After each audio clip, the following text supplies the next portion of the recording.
épisode numéro 61 de cette incroyable carrière sur TEW 2016, toujours avec la ECW en 1999, nous sommes le 1er octobre, dernier mois de booking intégral, on va dire, avant November to Remember, qui, je le rappelle, est notre WrestleMania, en quelque sorte, le show le plus important dans les pay-per-view de ECW. Si je regarde un petit peu, voilà, ça vous permettra de voir un petit peu le schedule, de voir un petit peu quelle est notre base de show à l'heure actuelle. Vous voyez que ECW November to Remember est highly regarded. On a réussi à faire passer au courant de l'année 99, ça c'est cool, plusieurs shows en above average qui ont donc plus d'importance désormais dans l'historique de la ECW. Il y a notamment le X-Race Tournament, voilà, pour donner un ticket à un catcheur, celui qui le remporte, d'aller affronter le champion à November to Remember. On rappelle que c'est Sexton Hardcastle qui détient cette opportunité. Le champion actuel, c'est Brian Pillman, qui au dernier épisode a battu Raven, est devenu le nouveau champion de la ECW. Il va déjà défendre son titre contre Bret Hart, qui a réclamé son opportunité.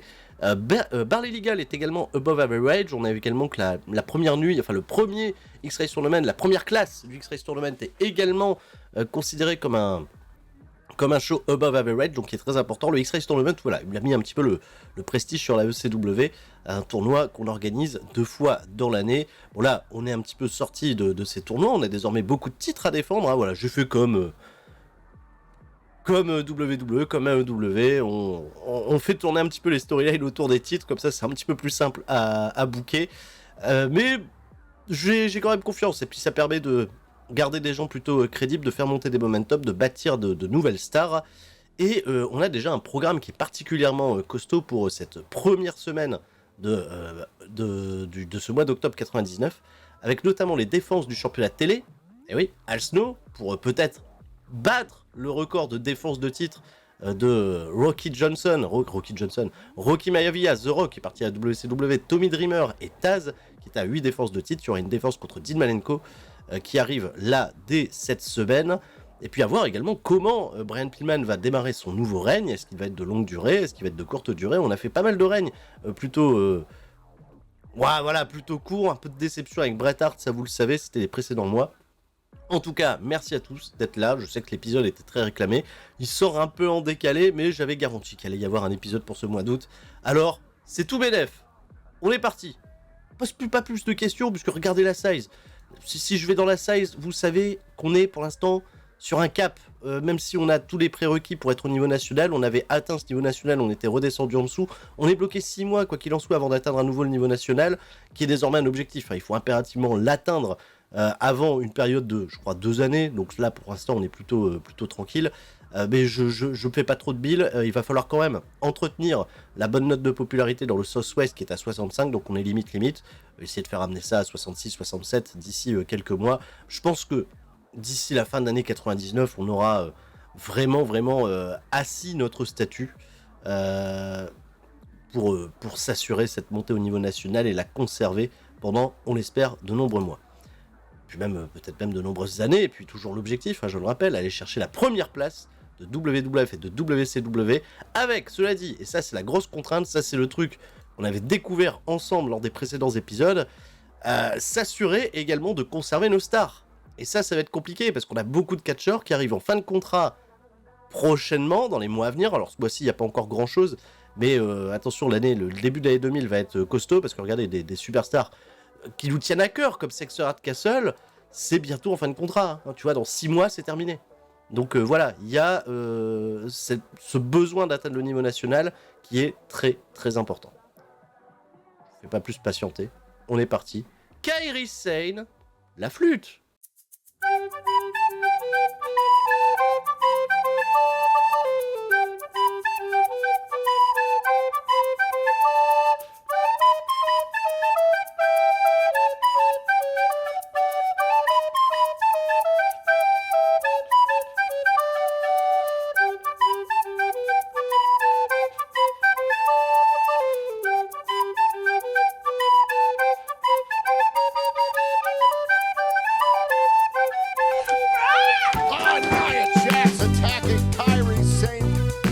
Hardcore TV, j'ai pris quelques risques dans la manière dont j'ai booké les choses, vous le verrez au moment voulu.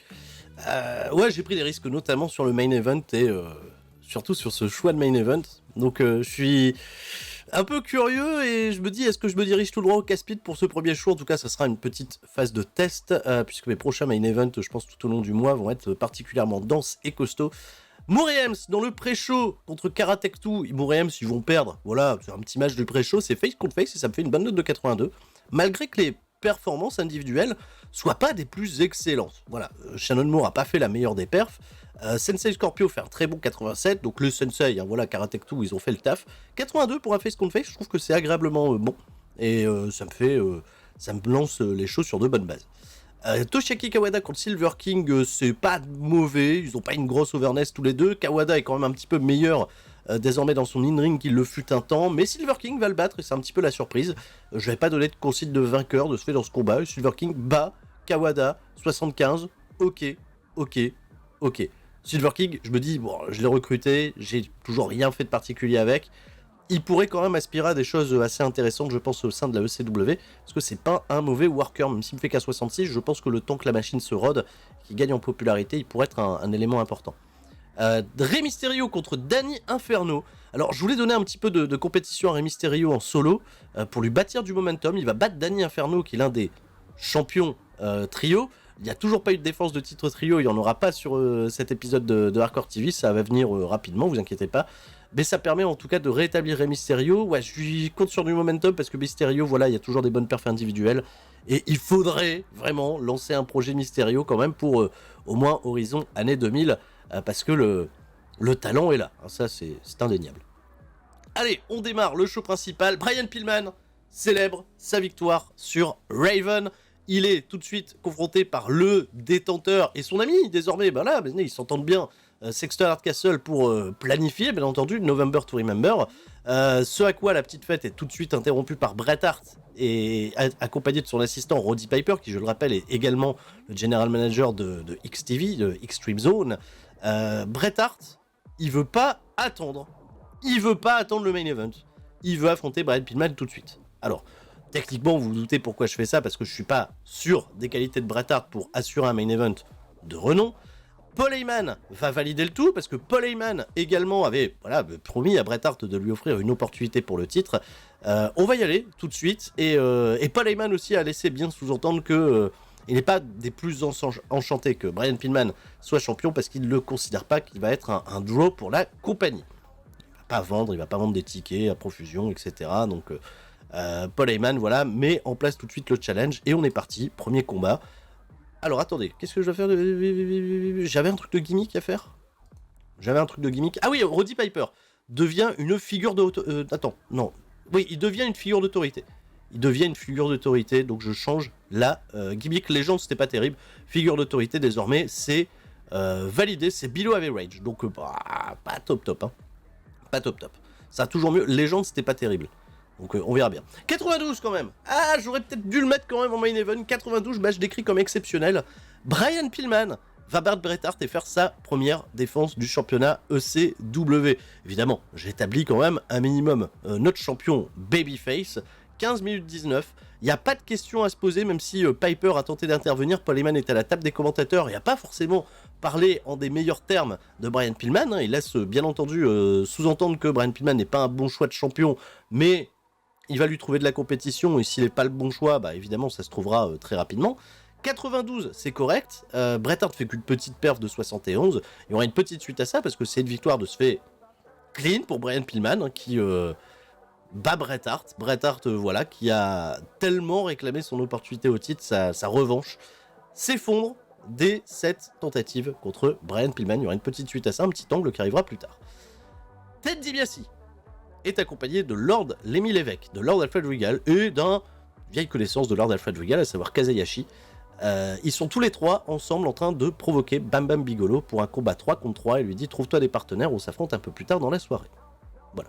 Ni plus ni moins, 88, bon segment, très bon segment pour faire avancer la storyline.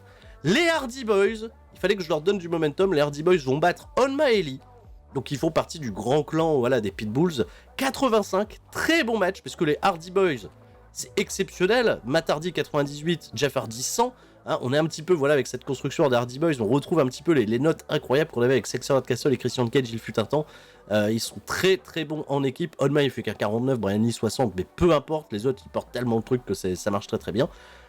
Ce qui se passe, c'est que Jeff Hardy et Matt Hardy à la table des commentateurs, ils vont être un petit peu, on va dire, voilà, taquinés par les actuels champions par équipe Chris Benoit et Chris Jericho. Le programme est en train de se dessiner. D'ailleurs, Jericho et Benoit ont répondu aux questions des commentateurs au sujet de Bret Hart qui avait échoué. Est-ce que ça va pas remettre en cause sa légitimité au sein du clan Excellence of Execution? Et justement, Benoit et Chris Jericho ont dit tout le monde a des titres sauf Bret Hart. À un moment, on sait prendre nos responsabilités et on sait qui a de l'influence dans ce clan ou pas. Ça a laissé sous-entendre que Excellence of Execution, l'ambiance n'était pas au beau fixe et que justement Bret Hart a du mal quand même à garder ses troupes en état. Al Snow, au micro de Jada Jabson, va trash-talker Dean Malenko qui va se pointer et qui va lui dire de se tenir prêt pour leur main event de ce soir. Je rappelle, le 9ème défense de titre pour Al Snow. Est-ce qu'il va battre le record? Ça sera le main event. C'est pour ça que j'ai pris les risques de mettre ce combat en main event et je me suis dit, allez, pourquoi pas, on tente le coup. Et le championnat télé de Al Snow qui est quand même bien défendu et longuement défendu. Un titre qui n'a pas beaucoup bougé ces derniers temps. Bam Bam Bigelow a trouvé des partenaires puisqu'il va faire équipe avec les Dudley Boys contre Kazayashi et les Lords of Wrestling. C'est un excellent match qui va me faire une note de 85 et c'est une victoire de Bam Bam Bigelow et de Dudley Boys après une victoire de Bigelow sur Kazayashi qui était l'élément faible, on va dire, de l'équipe adverse. Mais ça positionne encore un peu plus Bam Bam Bigelow en rang de futur aspirant au titre de Lord Alfred Regal pour le championnat héritage. Bret Hart, backstage, il est désemparé. Il est aux côtés de Roddy Piper, il y a Stephanie McMahon qui est là également, et Bret Hart, il a entendu ce qu'a dit Chris Jericho et Chris Benoit, il est pas bien. Paul Heyman rapplique dans le bureau, et Paul Heyman dit à Bret Hart qu'il l'a énormément déçu en ne battant pas Brian Pillman. Il est particulièrement énervé et il demande aujourd'hui mais quel est votre poids Excellence of Execution, parce que vous avez fait beaucoup de manières, vous avez fait des arrivées en trombe, vous avez dit on va révolutionner la ECW, au final il en est rien, tu perds tes matchs, Bret Hart il est pas bien au point même qu'il fond en larmes et Bret Hart quitte le vestiaire. C'est un petit peu la consternation. Roddy Piper, Stephanie McMahon, Paul Heyman qui a un léger sourire en se disant ouais, le mec il a pas les nerfs, hein, Bret Hart, la grande légende Bret Hart, oh là là, et Bret Hart est parti. Bret Hart est pas bien. Merde. 91. Bon segment, qui était mon segment d'avant main event. Et enfin, le main event, on y est. Alors oui, c'était pas le bon choix en main event. Ouh là là. Ouh là là là là là. Match qui est quand même décrit comme exceptionnel, mais donner 20 minutes de match peut-être à Al Snow, c'était peut-être un petit peu ambitieux. Il va battre Dean Malenko, cela dit en passant. Il va battre avec une intervention d'Abyss, évidemment. On fait pas les choses aussi propres. Al Snow, voilà, is visibly tearing toward the end, donc il avait du mal sur la fin. Dean Malenko a pas fait la meilleure de ses performances, et d'ailleurs il s'est blessé à l'épaule, il s'est blessé au coude, Malenko. 80 et 85 pour les notes individuelles. Pas top, parce que tous les autres matchs qu'on a fait sur la carte étaient meilleurs. Voilà, erreur de ma part. Je me suis dit c'est ambitieux le titre télé à la fin, et Al Snow bat le record. Et de ce fait, Al Snow est le champion télé avec le plus grand nombre de défenses à ce jour à la ECW. 81, je voulais marquer le coup. On n'aura pas marqué le coup de la meilleure des manières. Enfin, 87, ouais, c'est une petite note hein, pour ce show. Et ouais, j'aurais dû faire confiance au Pillman Bret Hart et j'étais ambitieux. J'étais un petit peu trop ambitieux, donc on aura fait quand même une petite pente descendante pendant l'intégralité du show. Ah, t'imagines quand même le match par équipe avec les Hardy Boys contre Onma, ça a fait une meilleure note que ce main event. Quand même un peu dommage. Des petites précisions autour de ce show, les petits mails, l'opinion de Sexo Art Castle qui nous dit que Abyss is money, strap a rocket to him, il faut l'envoyer en orbite. Chris Benoit nous dit que Shane va être une star selon lui. Oui, il faut travailler avec le gamin, il est pas mal le gamin, pas mal, faut essayer. TV rating de 27.49, ça sera notre petite base et référence pour cet épisode numéro 61. Dean Malenko s'est blessé, on ira voir ça. Et bon, Dean Malenko s'est blessé, mais en même temps, voilà, il vient de terminer le programme vis-à-vis d'Al Snow. Al Snow partira vers d'autres horizons. Bon, c'est pas la blessure qui m'inquiète le plus, la durée peut-être un peu plus. Le deal avec HBO pour X-Ribzone est à un mois de la fin de son deal, donc je vais devoir aller renouveler ça. Et je vais aller voir tout de suite, bah voilà, medical, qu'est-ce qui se passe avec Malenko. 14 jours, je peux pas l'utiliser, 14 jours, c'est pas forcément très très grave. Je vous avais dit, hein, j'ai un petit peu amélioré l'environnement backstage, j'étais déjà au précédent épisode pour que les mecs se blesse un peu moins, voilà, il y a un chiropracteur, il y a une masseuse qui est là, bon, non, c'est un petit peu mieux, c'est un petit peu plus le luxe, c'est un peu plus Gucci, la ECW, bah oui, hein, on vient, on est bien, on oblige quand même tous les catcheurs à rester jusqu'à la fin du show, hein, voilà, parce qu'il y a quand même quelques petites consignes, on fait régner de certaines règles, toujours pas le droit de fumer backstage, ça c'est important. Ah, il y a Hidehiko Junior qui demande à augmenter sa casque, alors je fais, généralement comme l'argent ça va, je fais généralement 75% de paye pour tout le monde, c'est ni trop haut ni trop bas, et ça permet de laisser tout le monde dans un bon mood, dans une bonne ambiance. Là, surtout qu'en ce moment, on touche plus trop à l'argent, tout va bien. Extreme Zone, on est parti, le booking. Peut-être regarder s'il y a des incidents backstage. Il y a des incidents backstage. Il y a des incidents backstage. Il y a beaucoup d'incidents backstage. Il y a Karl Bachelmeyer, notre arbitre. Notre bel arbitre moustachu. Incident, il nous dit pas du tout incident. Il est tellement cheerful et fun avec tout le monde que bonne ambiance backstage, merci à lui. Abyss et Joey Styles. Ah bon? Non, Abyss et Joey Styles aussi, ça va. Ils ont découvert tous les deux qu'ils adoraient les Lego. Ils aiment bien, ils jouent au Lego et tout, ils sont contents. Et Terry Funk qui donne des tips à tout le monde. Il dit à Jésus, voilà comment être un heel. Il dit à Devon Dudley, voilà comment être un heel. Surtout qu'il est babyface en ce moment. Et à Rob Van Dam, voilà comment être un heel. Voilà, il apprend aux gens à être méchants. Ça, c'est notre Terry Funk. Ça, on l'aime. Il est comme ça. Il est génial. Allez, on est parti. Le booking, je choisis une petite place sympa pour booker ça. Et on est parti. Let's go. Extreme Zone. Deuxième show de cet épisode. Extreme Zone, on est dans le Midwest au Colorado, 7734 personnes, un peu moins de monde que d'habitude évidemment, mais on travaille cette région, vous le savez, parce que c'est nécessaire, tout simplement. Manami Toyota va battre Kazayashi dans le pré-show. Allez, let's go. En même temps, Manami Toyota, elle se plaignait un peu de pas avoir la meilleure des gimmicks, et aussi de pas être bien utilisée. C'est vrai que pour l'instant, j'ai Manami Toyota et Megumi Kudo que j'utilise en équipe, mais systématiquement dans le pré-show, je les ai pas encore fait débuter dans le programme principal. Mais j'ai une petite idée de la manière dont je vais peut-être pouvoir les utiliser pour la première fois à la télévision prochainement, donc on est en phase de construire un petit peu le momentum. 74, victoire de Manami Toyota, tout va bien. Les Dudley Boys vont battre Hidehiko et Cybernetico tout simplement pour leur bâtir toujours un peu plus de momentum également. Alors les notes de Bubba Ray Dudley et Devon Dudley sont exceptionnelles, vous le savez. Pour l'instant, je les mets un petit peu à part parce que le programme par équipe principal, c'est Jericho et Benoit contre les Hardy Boys. Hidehiko Junior et Cybernetico, c'est pas grave, eux ils sont là pour faire de la figuration et perdre 81, correct. Enfin, dernier match du pré-show, un bon match, 82, je me serais peut-être même attendu à mieux parce que regardez, les notes individuelles sont bonnes, 90 et 83, c'est Tommy Dreamer qui bat Sensei Scorpio, j'ai besoin de bâtir du momentum pour Tommy Dreamer, vous allez comprendre également très vite pourquoi, ça sera expliqué dans le show. On est parti, la carte qui va s'offrir avec Roddy Piper, accompagné de Stephanie McMahon, ils font un premier état en disant que depuis l'épisode de Hardcore TV, ils n'ont pas de nouvelles de Bret Hart. Ils sont inquiets, ils n'ont pas de nouvelles de Bret Hart. Mais par contre, Roddy Piper nous fait signe qu'il a reçu des consignes de la part de Paul Heyman, à savoir que ce soir, Brian Pillman, qui est invité à venir au ring, va devoir défendre son championnat pour prouver qu'il est capable d'attirer des audiences, des ratings et de se montrer être un champion combatif.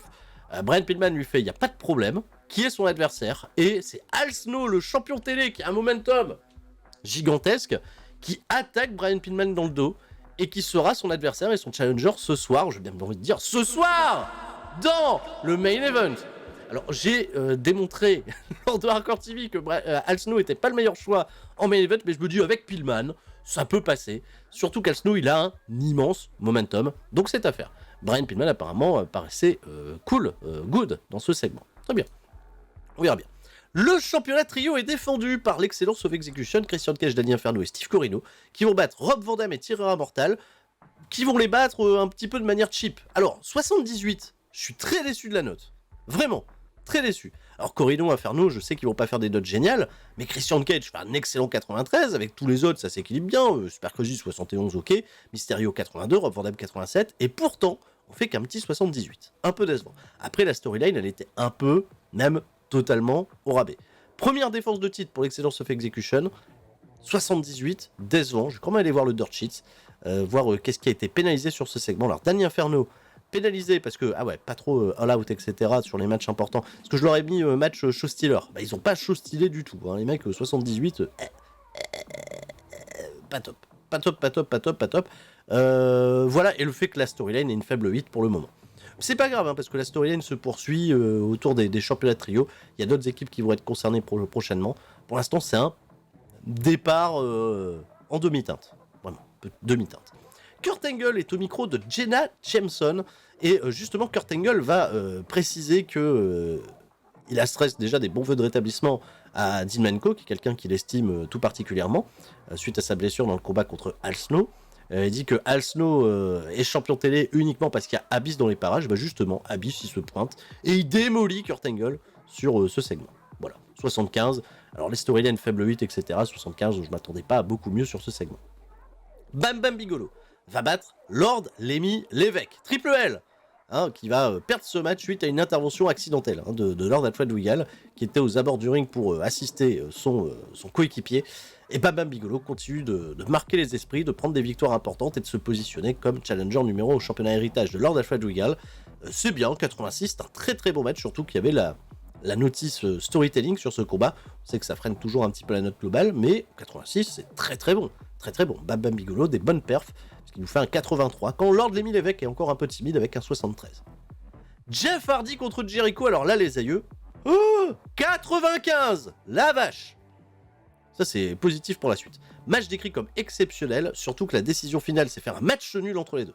Et oui, match nul, Chris Jericho, Jeff Hardy, après, voilà, double disqualification, après les interventions répétitives de Matt Hardy, de Chris Benoit, on a dit... On arrête. Les notes indiffs, c'est 88 et 85, c'est-à-dire que Jeff Hardy fait une meilleure note que Chris Jericho. Alors, attendez, hop, je revois parce que je suis un peu je suis dans le flou. Ah, ça y est, je suis revenu clair. Bah, c'est très bon, la storyline est bonne, ça avance, on gagne de la hit, 95, rien à redire, quoi. Très bien, très très bien. Bravo, messieurs, je suis agréablement surpris. Très agréablement. Tommy Dreamer, justement, la promo backstage.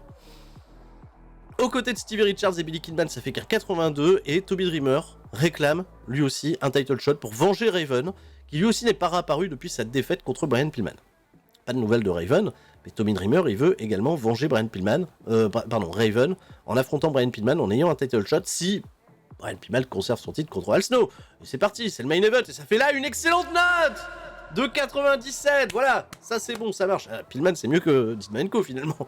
Match décrit comme exceptionnel, Brian Pillman va battre Al Snow dans ce classique ECW Rules match en 19 minutes 32. Sexo-Hard Castle, non pas Sexo-Hard Castle, il n'était pas là, pas là du show. Paul Heyman est venu à la table des commentateurs, des commentateurs pour encore une fois appuyer le fait qu'il n'est pas des plus confiants quant à la position de champion de Brian Pillman. Ça fait quand même un excellent match, deuxième défense de titre, victoire bien sûr sur Al Snow. Alors il y a eu une intervention de Abyss pendant le match qui a essayé d'attaquer Pillman et Kurt Angle est venu faire le save. Donc positionne également Kurt Angle peut-être aux trousses de Al Snow et Brian Pillman de ce fait sa deuxième défense de titre et à la fin du match il pose avec sa ceinture devant Paul Heyman qui n'est toujours pas des plus convaincus. 97, alors là on fait un très bon show. 94, en plus de ça dans une région où on n'est pas des plus populaires. On a terminé ça en apothéose et ça c'est parfait. Alors un match à 97, un match à 95. Je sais que là on a fait toute l'année une grosse disette en 99 pour faire le fameux match à 100. On en a fait un en 98, c'était au mois de décembre. J'espère avoir les outils et les armes là pour aller claquer au moins un 100 avant la fin de l'année. Si on peut le faire pendant cet épisode, attention, je sais que c'est un truc que vous attendez, le match à 100, le fameux match à 100, mais pour l'instant voilà, on bâtit, on construit, on met les momentum, on essaye de mettre toutes les chances de notre côté, c'est pas trop mal, et là surtout on essaye de construire un Brian Pillman plutôt correct. Tarzan Goto s'est blessé à au bras, parce que je m'en fous, il est pas chez nous. Abyss va être une star selon Matt Hardy. Abyss encore une fois. Matt Hardy donne son avis, voilà. Christian Cage nous dit que si Delico Jr. ne connecte pas avec les fans, avec les femmes, il fait ce qu'il veut, si c'est consentant de chaque côté. 28.68, excellent rating pour Extreme Zone. Excellent rating. Là, ça donnera du grain à moudre dans l'affaire Paul Heyman, Brian Pillman. La Parka nous demande de revenir dans le main roster. C'est vrai que je l'ai mis en territoire de développement le temps qu'il se retape. Bon. Et Kurt Angle s'est déplacé, enfin il se relocalise en New England pour être plus proche, je vais dire, de la maison mère, en quelque sorte. J'ai pas encore rétabli le deal avec HBO, on va faire ça tout de suite. C'est pour quel show déjà? C'est pour Extreme Zone. Allez hop, je fais ça tout de suite, je le fais avec vous. Voilà, Extend Deal pour Extreme Zone. Attends, Extend Deal for Event, pourquoi il me dit pour Event? Ah non, mais pourquoi j'ai pris Canal Digital, je suis con. C'est HBO, ils sont là. Negotiate, on va étendre le deal pour Extreme Zone. Je mets toujours 6 mois. On sait jamais si j'ai une proposition plus intéressante. Alors je fais très régulièrement off, je vous cache pas, le tour des broadcasters pour essayer d'avoir des broadcasters plus intéressants. Mais là, on a atteint une espèce de max. Tant qu'on n'a pas le passage au niveau national, je pense qu'au niveau des opérateurs télé, on n'aura pas mieux que ce qu'on a actuellement. Allez, on est parti. Deuxième semaine. Le run de Pillman, ça va, ça commence à prendre forme, ça commence à prendre vie, ça fait des bons combats. On va continuer sur cette lancée, donner des gros combats à Brian Pillman, qui est déjà voilà, challengé par Tommy Dreamer. On va voir si je fais ça incessamment sous peu. Al Snow étant... Ouh là là, tu vois, Al Snow, fin de contrat. Et c'est là, tu vois, je parlais des fins de contrat. Et Al Snow, mon actuel champion télé, en fin de contrat à la ECW. Est-ce que cette affaire va pas se transformer en storyline ? Je pense qu'il va être réclamé par d'autres. Je regarde un petit peu les popularités d'Al Snow, qui est dans des 70-80, il y a même un 80 dans le South East, c'est pas mal du tout. Ça va réclamer de l'argent. Il va réclamer de l'argent, ça c'est sûr. Et dès lors que je vais faire une proposition, je pense que je vais avoir des contre-attaques dans tous les sens. Alors il demande 22 200 $ par mois. Je vais lui proposer moins, pour avoir une marge de sécurité si jamais WCW, WWF se positionne légèrement au-dessus. Je vais aller à 1000 $ de moins. Je vais aller à 21 200. 21 200. Je vais pas proposer de bonus de resignature. Les trajets sont désormais couverts parce qu'on est sympa. Je vais pas donner de bonus de 20% pour les apparitions en pay-per-view. Je vais y aller là-dessus. Al Snow. Ah, Declining Physical Abilities. Pourquoi il a quel âge, Al Snow ? Frère ? Ou est-ce que t'as des... Ah bon ? Ah bon ? Ah merde. Je ne préfère pas travailler sur les house shows. Mais je reconsidérerais ça si les termes... Alors attends. Donner un peu plus. Je vais voir si avec 600 $ de plus, tu fais les house shows, mec. Il veut pas. Il veut pas. Il veut pas. Il veut pas. Il veut pas. Alors attends. Est-ce que je le sors des house shows quand même ? Je vais peut-être le sortir. Je vais peut-être le sortir. Alors attendez, petit bug de connexion de souris, voilà que je rétablis immédiatement. Petit... Voilà, ça c'est fait. Boom. Je vais mettre Event Only, non. Everything except House Show. Ça m'embête, parce que les House Show, c'est toujours bien pour faire des tests et pour que les mecs restent en jambes. On va le faire comme ça. On va attendre les réponses d'Al Snow, mais je m'attends, tu vois, dès le lendemain. Voilà, là, ça c'est fait. Je m'attends que dès le lendemain, le lundi de la deuxième semaine d'octobre, WCW ou WWF, ou pourquoi pas les deux, contre-attaque. C'est évident. C'est évident. Al Snow, c'est pas un peintre. Qu'est-ce que je disais ? Bon, là par cas, c'est pas le moment. WCW fait une offre. Et c'est parti, c'est la guerre. C'est la guerre. Ça va être, je pense, notre mot d'ordre pour les prochains mois. 26 120 $, 4 ans, 20% par event. Il fait tous les shows, par contre, il fait la house show. Signing bonus, 13 060 $. Ok. Est-ce que, alors, tonton Polo, hein. Polo, fais pas le con Polo. Donne-nous matière à pouvoir négocier. Je vais aussi proposer 4 années. Un bonus de 20%. J'accepte ces conditions. À moins qu'une meilleure offre se présente à moi à l'avenir. Ok. WCW va contre-attaquer immédiatement. Ça, vous le savez, les mecs ne laissent rien passer. Deuxième journée, mardi, on va déjà avoir des nouvelles de WCW. Là, ça passe des coups de fil. Dernier mois de négociation, c'est toujours un carnage. On est parti. Ça négocie. Ah non, c'est Steve Blackman. Non, il n'y a plus de négoce. C'est Steve Blackman. Il dit, on peut m'augmenter. Steve Blackman, la légende, la porte interdite, Steve Blackman. Allez, petite augmentation. Non, apparemment, c'est calme, WCW. Ils sont pas revenus à l'assaut. Une journée de plus. Flipper. On flippe. Flippons ensemble. Flipper. Devant vos écrans, flipper. Dans le chat, flipper. Bon, après, si on perd Al Snow, c'est pas la fin du monde.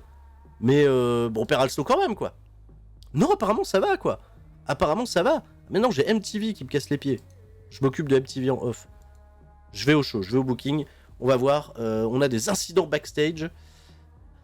Ok. Locker room incident avec Manami Toyota. Qu'est-ce qui se passe ? Manami Toyota. Putain, elle fait la merde. Manami Toyota. Elle a ramené des amis backstage. Elle a cassé les locker room rules. Amende. Oh, elle est pote avec personne, donc... Slimmering Tension. Bon, c'est pas grave. Mais on est bien. C'est pas trop mal. Sexual Castle met la bonne ambiance. Impeccable. peut compter sur lui. Manami Toyota, d'ailleurs, elle est, tu vois, very négative influence. Hein. Alors, sa boîte, ma catcheuse préférée ever, mais fou la merde. Hein. C'est fou la main. Fou la merde. On va aller dans la Twistate. Je vais pas prendre de risques. On va faire un gros show. Surtout si on claque un Tommy Dreamer, Brian Pillman. On est parti booking. Et on va croiser les doigts également pour Al Snow. On va croiser les doigts. Seconde semaine, Hardcore TV, 18 925 personnes. On est dans la Twistate, évidemment, on est ultra populaire là-bas. Les Pitbulls vont battre l'Okura Mortal dans le pré-show, heal contre heal. Pour autant, 84, excellent match. Les équipes fonctionnent bien, vous le savez, elles sont établies quand même depuis pas mal de temps désormais. Les Pitbulls remportent la victoire, reprennent un peu de momentum, ce qui n'est pas inintéressant pour la suite des affaires. Megumi Kudo contre Lenstorm, même petit match pour la déconne, victoire de Lenstorm sur Megumi Kudo avec un super kick 74. Alors je disais, j'avais un plan pour amener les filles dans le main roster, ça viendra, vous inquiétez pas, mais Lenstorm, j'ai besoin de lui redonner un peu de momentum. Alors tant qu'à faire, autant faire un petit match qui peut être sympa. Match mixte, hein, évidemment, on est intégré maintenant du côté de la ECW sur ce genre de concept. Matt Hardy contre Sensei Scorpio, face contre face pour terminer les matchs du pré-show de ce ECW Dark, ou Dark Elevation si vous préférez. Matt Hardy va battre Sensei Scorpio dans un chouette match qui me fait une note de 82, alors c'est face contre face, les notes individuelles sont très très bonnes, Matt Hardy qui me surprend avec un très bon 85. La carte principale, on s'en doutait, Paul Heyman donne une opportunité au titre à Tommy Dreamer. Brian Pillman vient au ring et dit que ça lui pose aucun souci, puisque là où Paul Heyman l'attaque, à savoir est-ce que Brian Pillman est un champion qui attire les ratings, qui expose justement les ratings du dernier Extreme Zone lors de sa défense contre Al Snow. Tommy Dreamer apparaît dans l'écran géant et dit qu'il vient surtout chercher revanche et vengeance pour son maître, Raven, qui n'est toujours pas réapparu. Pillman, ils sont un petit peu l'entourloupe avec la déclaration de Tommy Dreamer, et en effet, Billy Kidman et Stevie Richards tentent d'attaquer Brian Pillman, qui arrive tant bien que mal à s'en dépêtrer. Sexton Castle fait le save malgré tout, mais Sexton Castle il fait le save alors que Pillman il était un peu en maîtrise lui aussi. Donc Sexton Castle il se positionne là aussi, et Tommy Dreamer sera donc l'adversaire de Pillman dans le main event 90, un bon segment pour ouvrir les hostilités. Abyss contre Kurt Angle. Alors Kurt Angle qui veut se venger d'Abyss, et Kurt Angle qui cible bien entendu le championnat télé de Al Snow. Dans un match qui a du superbe catch, une descente réaction de la part du public, Kurt Angle va battre Abyss en 15 minutes 27 par soumission après un ankle lock. Victoire de Kurt Angle qui me fait une note de 79. Kurt Angle par un banc office game, donc pas la meilleure des perfs.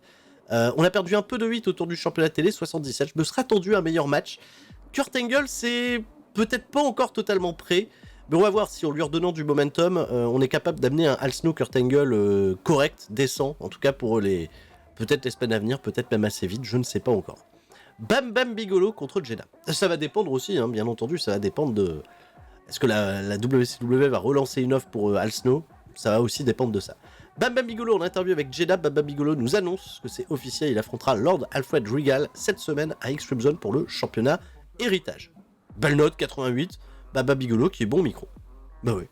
88 pour un segment de Bam Bam Bigelow seul au micro, c'est bon. C'est bien, c'est bien. Chavo Guerrero contre Jerry Lynn, c'était très culotté de ma part et ça fait une meilleure note que Kurt Angle contre Abyss parce que les mecs sont quand même très très bas dans la carte. Je fais une défense du championnat de junior, je leur ai dit voilà, volez le show les mecs, faites-nous plaisir. Chavo Guerrero va faire une très très bonne performance avec un bon 81 de Jerry Lynn 67, 79 pour le rating global, victoire de Chavo Guerrero qui fait sa 3e défense du championnat junior. C'était pas advertisé, il n'y a pas de storyline en cours, ça me fait une note décente dans la mid-card, c'est totalement honnête. Tirera Mortal va battre Warcrack 2000 dans un excellent match qui me fait une note de 85. On est dans la storyline du championnat trio. Christian Cage était aux abords du ring et malheureusement son intervention n'a pas suffi pour donner la victoire à son équipe. Ça redonne un petit peu de momentum à Tirera Mortal et Rob Van Dam qui était d'ailleurs à la table des commentateurs pour ce combat. Excellent match, 85, je suis ravi. Surtout qu'on est en storytelling, tout va bien. Bret Hart. Ça y est, Bret Hart s'exprime. Il a enregistré une interview au courant de la semaine, plus tôt cette semaine, voilà, c'est du différé, aux côtés de Rick Rude, dans les fameux entretiens de Rick Rude, vous les connaissez. Et Bret Hart va revenir sur plusieurs points, il reconnaît sa défaite contre Brian Pillman, en disant qu'en effet, il a un petit peu sous-estimé la compétition du côté de la ECW. Il se montre plutôt humble, Bret Hart, c'est assez différent de ce qu'on a connu de lui ces précédentes semaines, mais il a totalement en travers de la gorge les déclarations de Chris Benoit et de Chris Jericho, qui veulent prendre le leadership du côté de l'Excellence of Execution, et Bret Hart rappelle que sans lui, sans sa vision, Chris Jericho et Chris Benoit ne seraient pas les champions par équipe et les stars qu'ils prétendent être à l'heure actuelle. Donc attention, Bret Hart, pas forcément ravi, et peut-être qu'on aura des suites là-dessus. Rick Rude lui demande est-ce que tu comptes revenir dans les prochaines semaines. Bret Hart annonce clairement qu'il a besoin de temps, qu'il a besoin de souffler, qu'il a besoin de récupérer, il a surtout besoin d'observer comment les choses évoluent au sein de son clan. C'est pour ça me permet un petit peu de mettre Bret Hart off pendant quelques temps, afin de le faire revenir un petit peu plus tard. Attention. Brian Pillman contre Tommy Dreamer me fait une excellente note de 98. C'est beau. C'est beau. Incroyable note, 98, c'est propre. Match exceptionnel. Brian Pillman bat Tommy Dreamer dans ce classique ECW Rules match.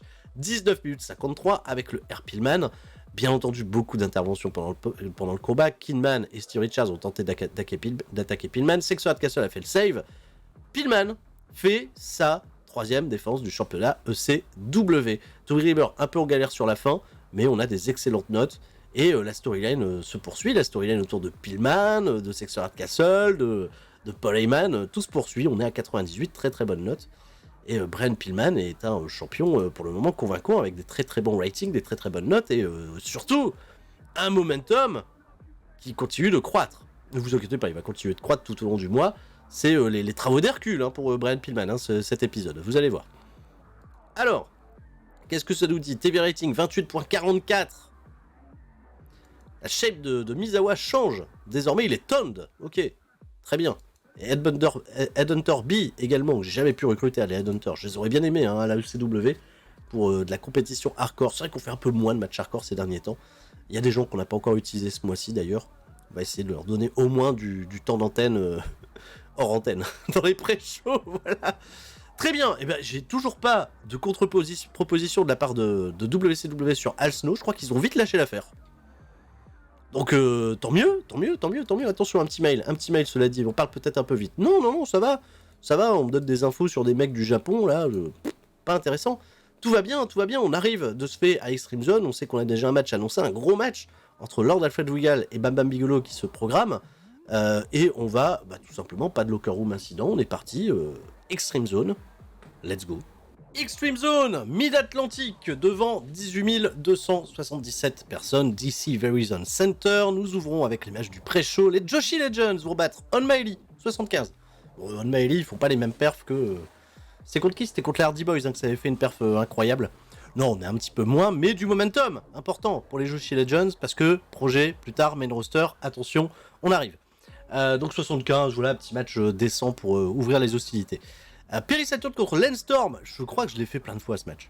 C'est toujours pareil. Bon, victoire de Landstorm. Voilà, 81. RAS, Landstorm, bonne perf, 82, correct. Projet Landstorm, peut-être, à venir, à voir, je ne sais toujours pas. Rey Mysterio contre Lord Lemmy Lévesque. Alors là, on est dans le pré-show, et je me suis dit, on va faire le test. Voir si ça marche entre les deux, parce qu'on a quand même une affiche Triple H Rey Mysterio, c'est quand même pas banal.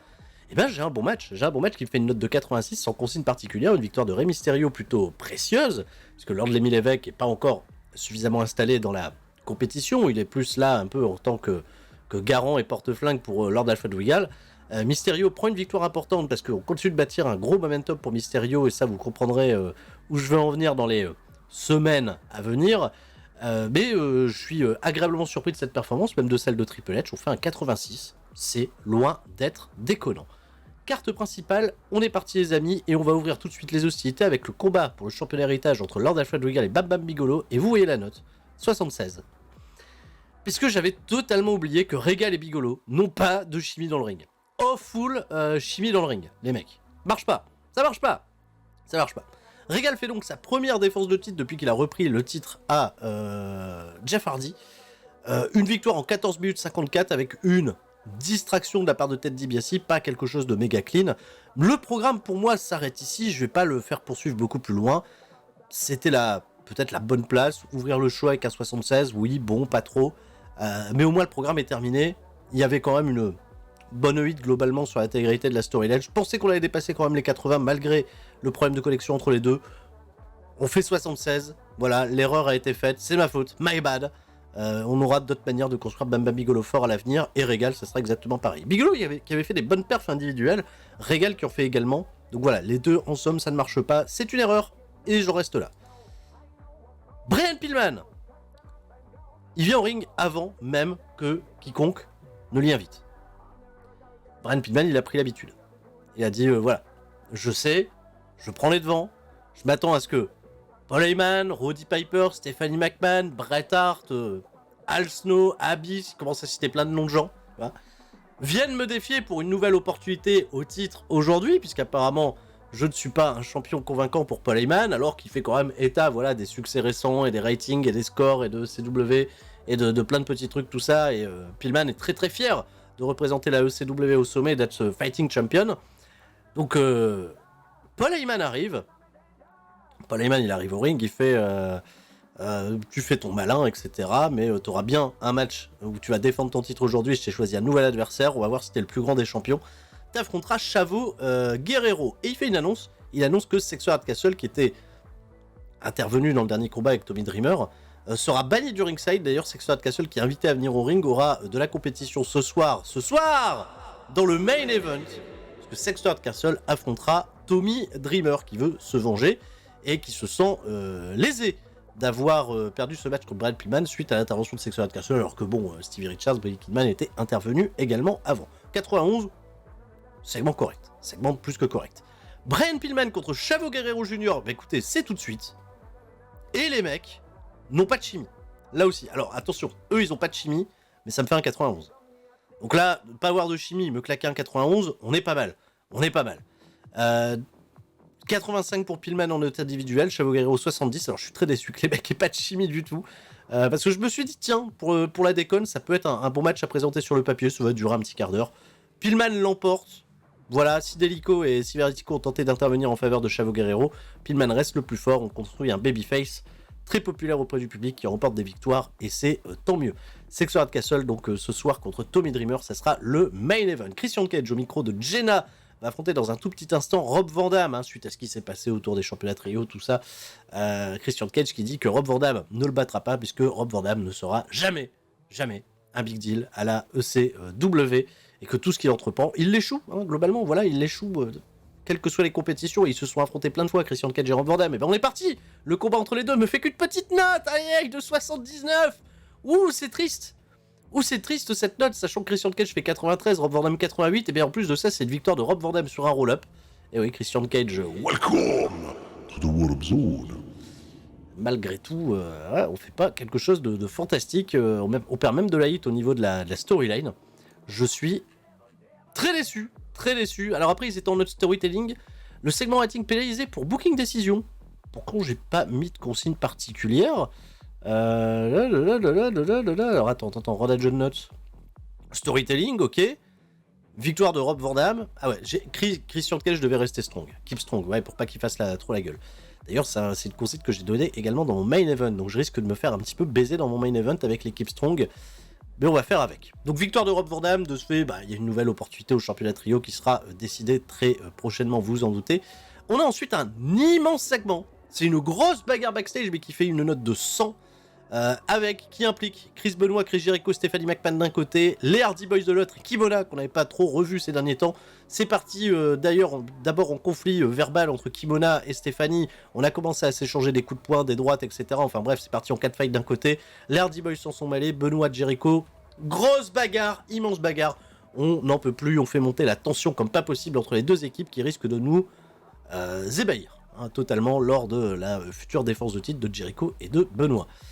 Sexo Hardcastle contre Tommy Dreamer, et ben oui, en effet, je vais avoir le même problème puisque je ne fais qu'un petit et très timide 82 pour une victoire de Tommy Dreamer. Qu'est-ce qui s'est passé? Tommy Dreamer qui bat Sexo Hardcastle dans le main event suite à l'intervention de Raven. Le retour de Raven qui vient se venger, qui vient aider Sexo Hardcastle alors que tout le monde était banni du ringside. Voilà, le match devait normalement se dérouler dans de bonnes conditions. Et Raven, qu'on n'attendait pas spécialement revenir à ce moment-là, vient aider Tommy Dreamer et vient se venger de Sexo Hardcastle, ce qui va être un petit programme d'attente pour Sexo Hardcastle avec Raven qui fait son retour, et pour essayer aussi un peu l'éloigner de Brian Pillman. Donc là aussi, booking décision qui me pénalise. Ça a été une erreur de ma part de mettre des keep strong sur les mecs qui faisaient la gueule parce qu'ils perdaient les matchs. Sexo Hardcastle et Christian Cage faisaient la gueule parce qu'ils perdaient les matchs. Donc j'ai essayé de faire en sorte que, et on fait qu'un 86 de rating, pas top, pas terrible, malgré le prestige des affiches. Erreur, hein, parce que là, on avait 2 matchs avec des potentiels à 90, 95 sans problème. On déraille, et ça fait baisser même les stats des combats incroyables, notamment de Sexer Hardcastle qui est habitué à toujours faire plus de 90 à chaque fois qu'il est impliqué dans le ring. Petites informations de ce fait, Christian Cage opinion, Thomas Kionman ne connecte pas avec les fans, Chris Benoit opinion, Megumi Kudo est trop petite. Peut pas catcher. Extreme Zone 27.71, pas top. Mark Star, contract offer, qui est Mark Star qui arrive à la fin de son contrat. Catcheur de WCW, basique, ok. Pas important, donc pas intéressant pour ma part. Je n'en ai pas besoin. Petite information de signature de contrat avec Al Snow. Al Snow qui reste donc bien à la ECW. C'est une victoire reportée sur WCW, quelque part, tant mieux. On a dû quand même sortir un petit peu plus de thunes pour se conserver. Mais WCW ne sont pas revenus à la charge, donc quelque part, on est pas mal. CyberSlam, alors attends. Normalement, j'ai changé ma date pour CyberSlam. Schedule. Ça l'a pas conservé, je voulais le faire en 4ème semaine. Eh oui, c'est en 4ème semaine, les amis. Eh oui, 4ème semaine, là, qu'est-ce qu'on fait 4ème semaine, je change tout de suite, on a failli faire une bêtise, donc c'est Hardcore TV dans 4 jours, évidemment. Il y a toujours des morales issues sur Paul Heyman, il va falloir que je trouve un moyen de remédier à tout ça. Ok, ben on est parti, 3ème semaine de booking, let's go. Nous sommes pour cet épisode de Hardcore TV au Japon, les amis. Et oui, nous sommes au JP Tokyo Nippon Budokan. 16 500 personnes, grosse affluence. Petit retour au Japon. Mais oui, ça fait longtemps. Va falloir booker ça correctement. Parce que le Japon, il peut y avoir aussi des surprises. La dernière fois qu'on avait été au Japon, on avait quand même signé un incroyable score. Dans le pré-show, Kurt Angle va battre Landstorm. Histoire que Kurt Angle y ait du momentum avant d'aller affronter Al Snow. Kazayashi contre Christian Cage. Victoire de Christian Cage. Hein, c'est pas parce qu'il y a Kazayashi qui est japonais que Christian Cage il va pas gagner. 75 petites notes. Après on est heel contre heel, ça peut se comprendre. Les Dudley Boys par contre. Oh, putain, ça c'est le pré-show les mecs. C'est le pré-show. Et les Dudley Boys vont battre l'Okura Mortal dans un combat qui est noté 97 dans le pré-show. Faire un 97 dans le pré-show. Les performances des Dudley Boys sont exceptionnelles. Pour l'instant, ils n'ont pas de véritable programme en place. Vous inquiétez pas, il y aura un programme pour les Dudley Boys. On conserve leur momentum à flot. On leur donne beaucoup de momentum, justement, avant de les intégrer dans un programme. Et vous inquiétez pas, ça arrivera. Ça fait des dingueries. Grosses dingueries. Bon, là, les gens sont ravis, etc. Et on va aborder la carte principale. Une carte principale qui va s'ouvrir avec la légende du Japon, bien évidemment, vu qu'il est toujours en emprunt chez nous et qu'il était disponible. Monsieur Mitsuharu Misawa. Monsieur Misawa, il va venir au ring.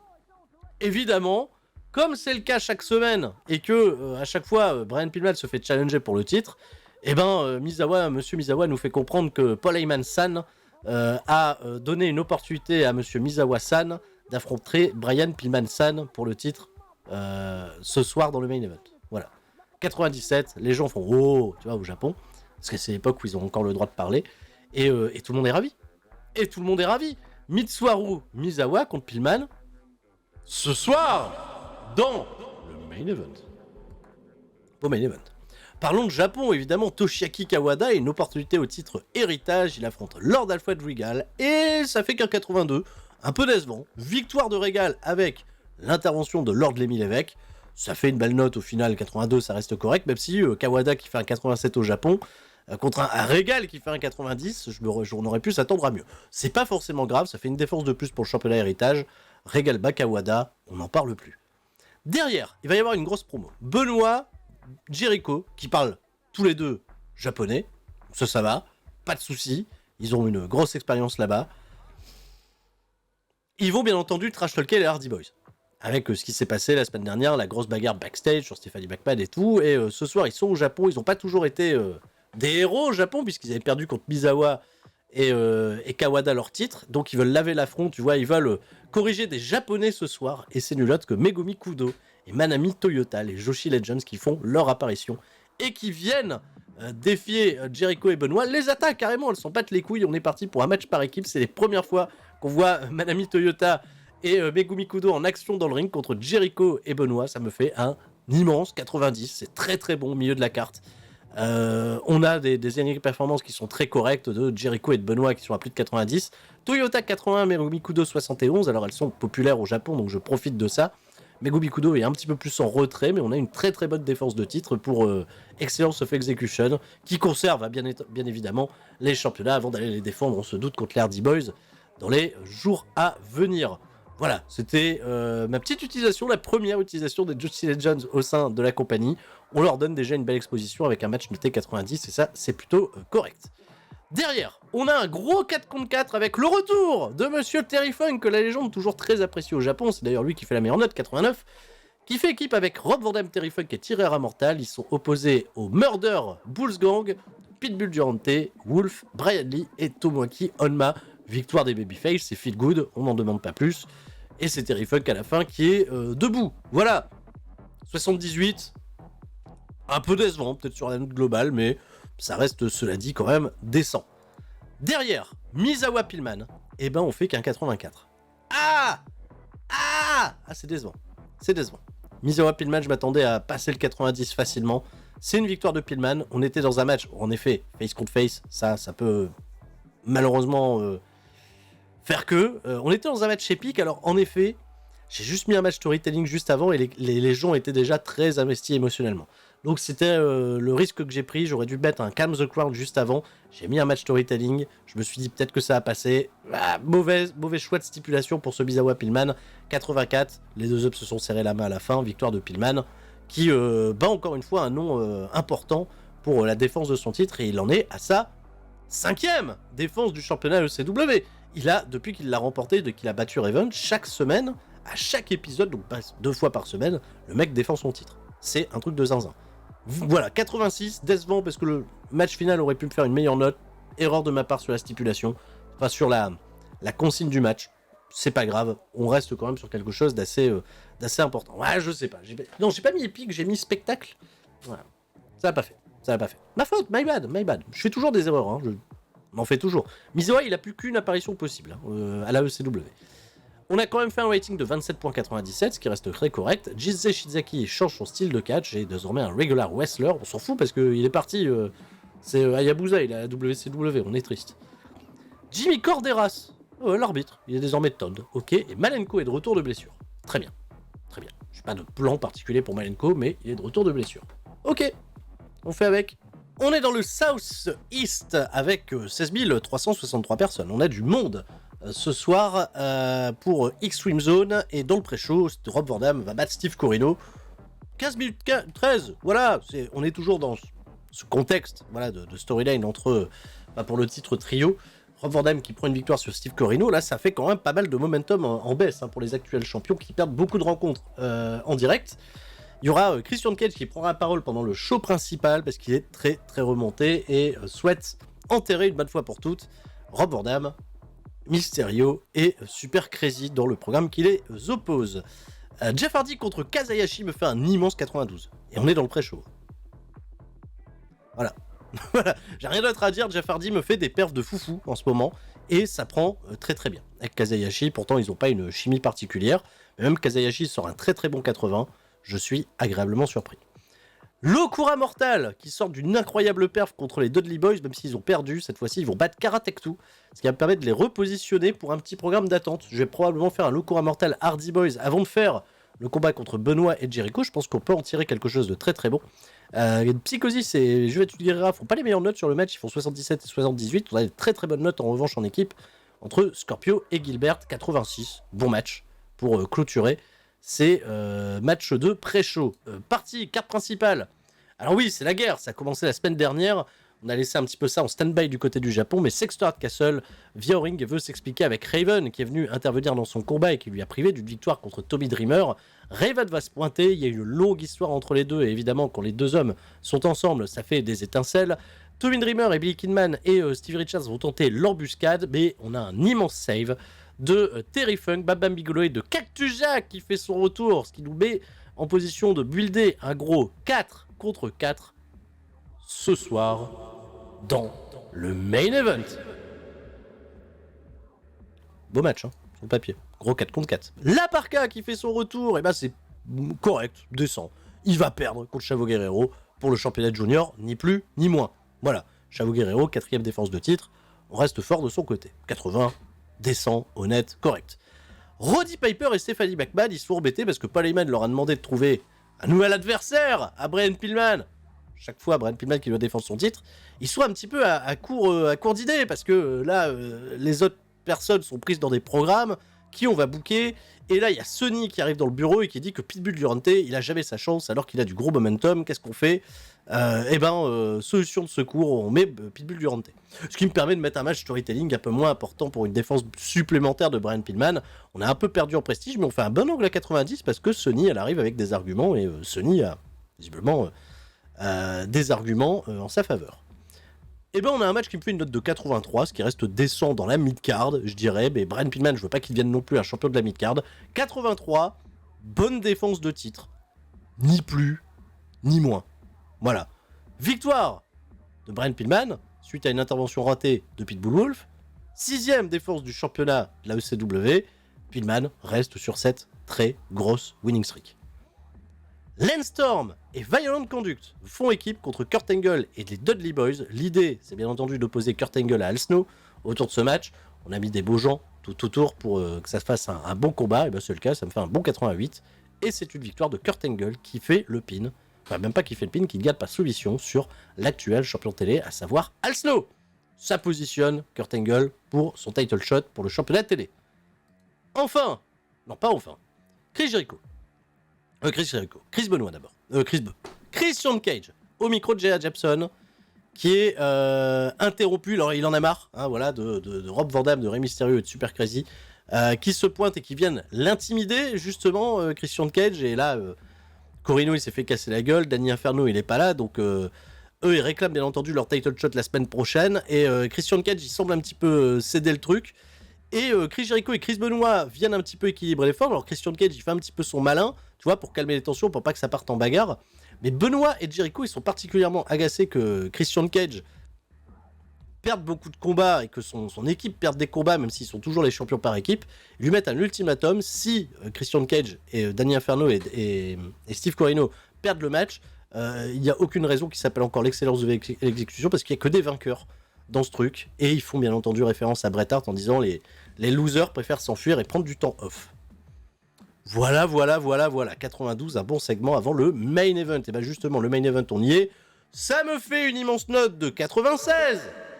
4 contre 4, Sexo Hardcastle, Bamba Bigolo et les Hardcore Legends vont vaincre le flock d'Edgar Allan Poe, emmené par Raven. Un match qui va se dérouler avec une intervention. Alors c'était un peu le bordel dans le combat, voilà.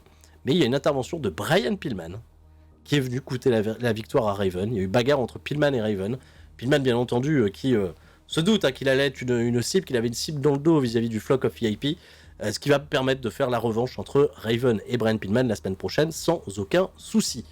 Victoire des Babyface. On termine avec un gros 96. On redonne du momentum à Sexo Hardcastle qui avait perdu son combat contre Tommy Dreamer. On termine avec un très gros match qui va me permettre de finir sur un très gros show. Voilà, 93.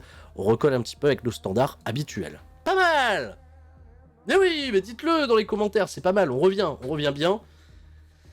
Et pour l'instant, pour ma part, vu que personne se blesse, mes plans initiaux pour builder le pay-per-view sont très très corrects. Ah voilà, vous allez vous dire, est-ce que Pillman va rester champion jusqu'au pay-per-view? Qu'est-ce qui va se passer? Est-ce qu'on va avoir des surprises? On sait que Sexo Hardcastle est challenger numéro 1, mais bon, pas pour ce pay-per-view, pour le prochain November to Remember. Je suis en train d'amener mes trucs et j'y vais progressivement. Voilà, on donne du bon catch, on attend, on patiente. Mais derrière, vous vous doutez bien qu'il va y avoir un gros climax et des trucs qui vont exploser. C'est toujours le but. Extreme Zone, 28.30, très très bon show selon Sexo Hardcastle, Super Crazy. Il aime bien ce que fait Super Crazy dans le ring. Voilà. Et Christian Cage dit que Billy Kidman ne connecte pas avec les fans. Alors les gens sont jamais d'accord sur Billy Kidman, c'est toujours la même rengaine. On est prêt, 4e semaine, dernière semaine de booking avant notre fameux show. Merde, j'ai oublié son nom. C'est Cyber Sunday, c'est ça? Non, pas Cyber Sunday, Cyberslam, la dernière chance pour obtenir son ticket pour aller à November to Remember. On va positionner tous nos pions correctement. Steve Corino me demande une petite augmentation. Alors, il touchait pas lourd, Steve Corino, on va lui donner, parce qu'il a quand même fait des progrès, bien sûr. Christian Cage, minor moral issues, vraiment? Petit bonus. Alors, petit bonus avec Christian Cage, faut mettre des sous. Hein. Parce qu'il reste agacé quand même très longtemps, donc là, ouais. On va toujours prendre à peu près la moitié de leur contrat, donc là, voilà, 15 700, il va dire ok, c'est beaucoup d'argent, hein. Beaucoup d'argent, mais ça y est, il est content à nouveau. Comme il a cette mauvaise influence backstage, il est souvent casse-pied. Voilà, très casse-pied. Tiens, je fais un petit coucou du côté de la size. Vous avez vu Southwest, on est repassé à 66, on était à 65 au début de l'épisode, donc ça c'est cool. Kanto, on a été faire un show là-bas, on était à 84 au début de l'épisode, on est passé à 87.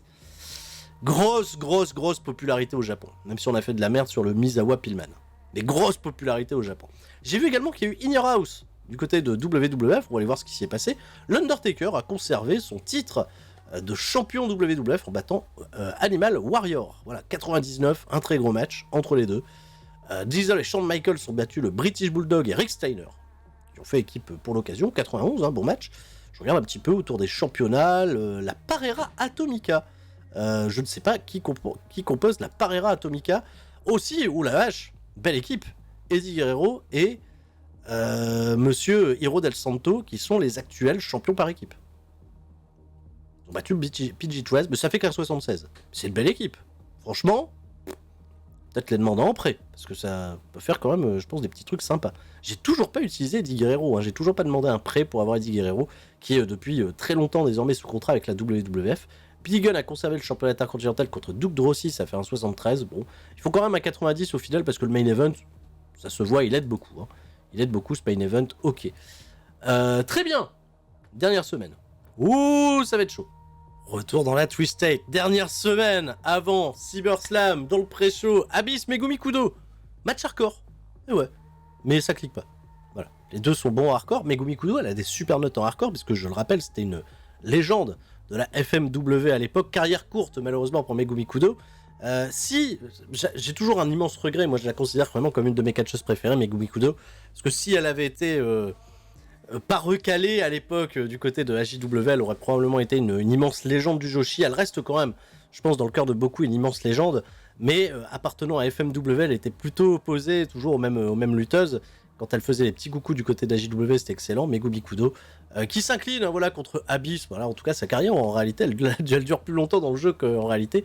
Parce qu'elle avait, je crois, mis fin à sa carrière en 97, la pauvre. Megumi Kudo. Abyss, donc, qui là-bas, voilà, dans ce match hardcore.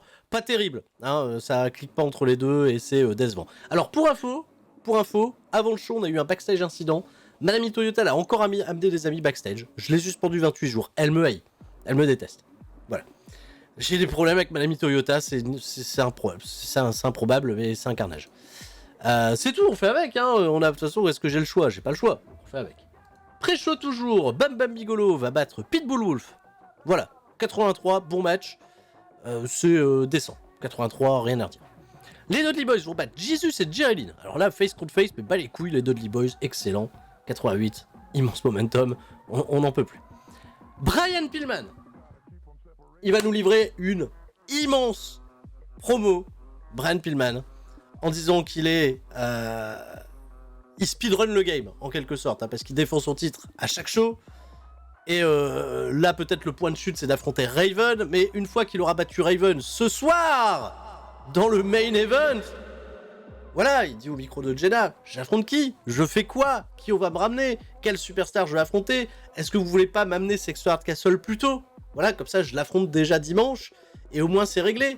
Brian Pillman déborde de confiance, il fait plaisir, le public l'adore. Ce soir, Raven, ça sera la défense numéro 7, et ça se passera bien, parce que Pillman est sûr de son fait.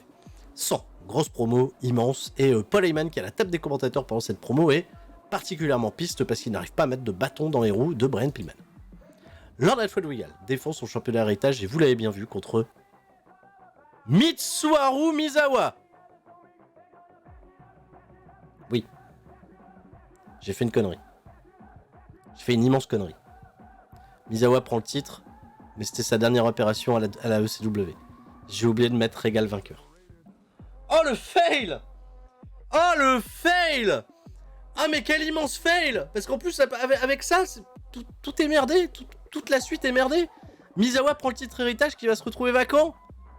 Ouais, parce que Misawa, il peut pas venir le défendre, il a plus d'opportunités pour rester dans la compagnie, donc le titre va devenir vacant. Misawa bat Regal. Ok. Putain, ça fait aucun sens parce que derrière, je faisais un angle. Normalement, il était censé le battre, Misawa, pour avoir du momentum. Régal, j'ai fait de la merde. Parce que derrière, je faisais un angle où je disais que Ted DiBiase, il était fier de Lord Régal en disant que le championnat héritage... Bon, bah, je vais retourner ça, on va dire. Bon, le championnat héritage, de toute façon, ça sert à rien, c'est une invention de ce connard de Paul Heyman. Et Régal est plus un package pour avoir un autre titre que le championnat héritage, à savoir le championnat du monde.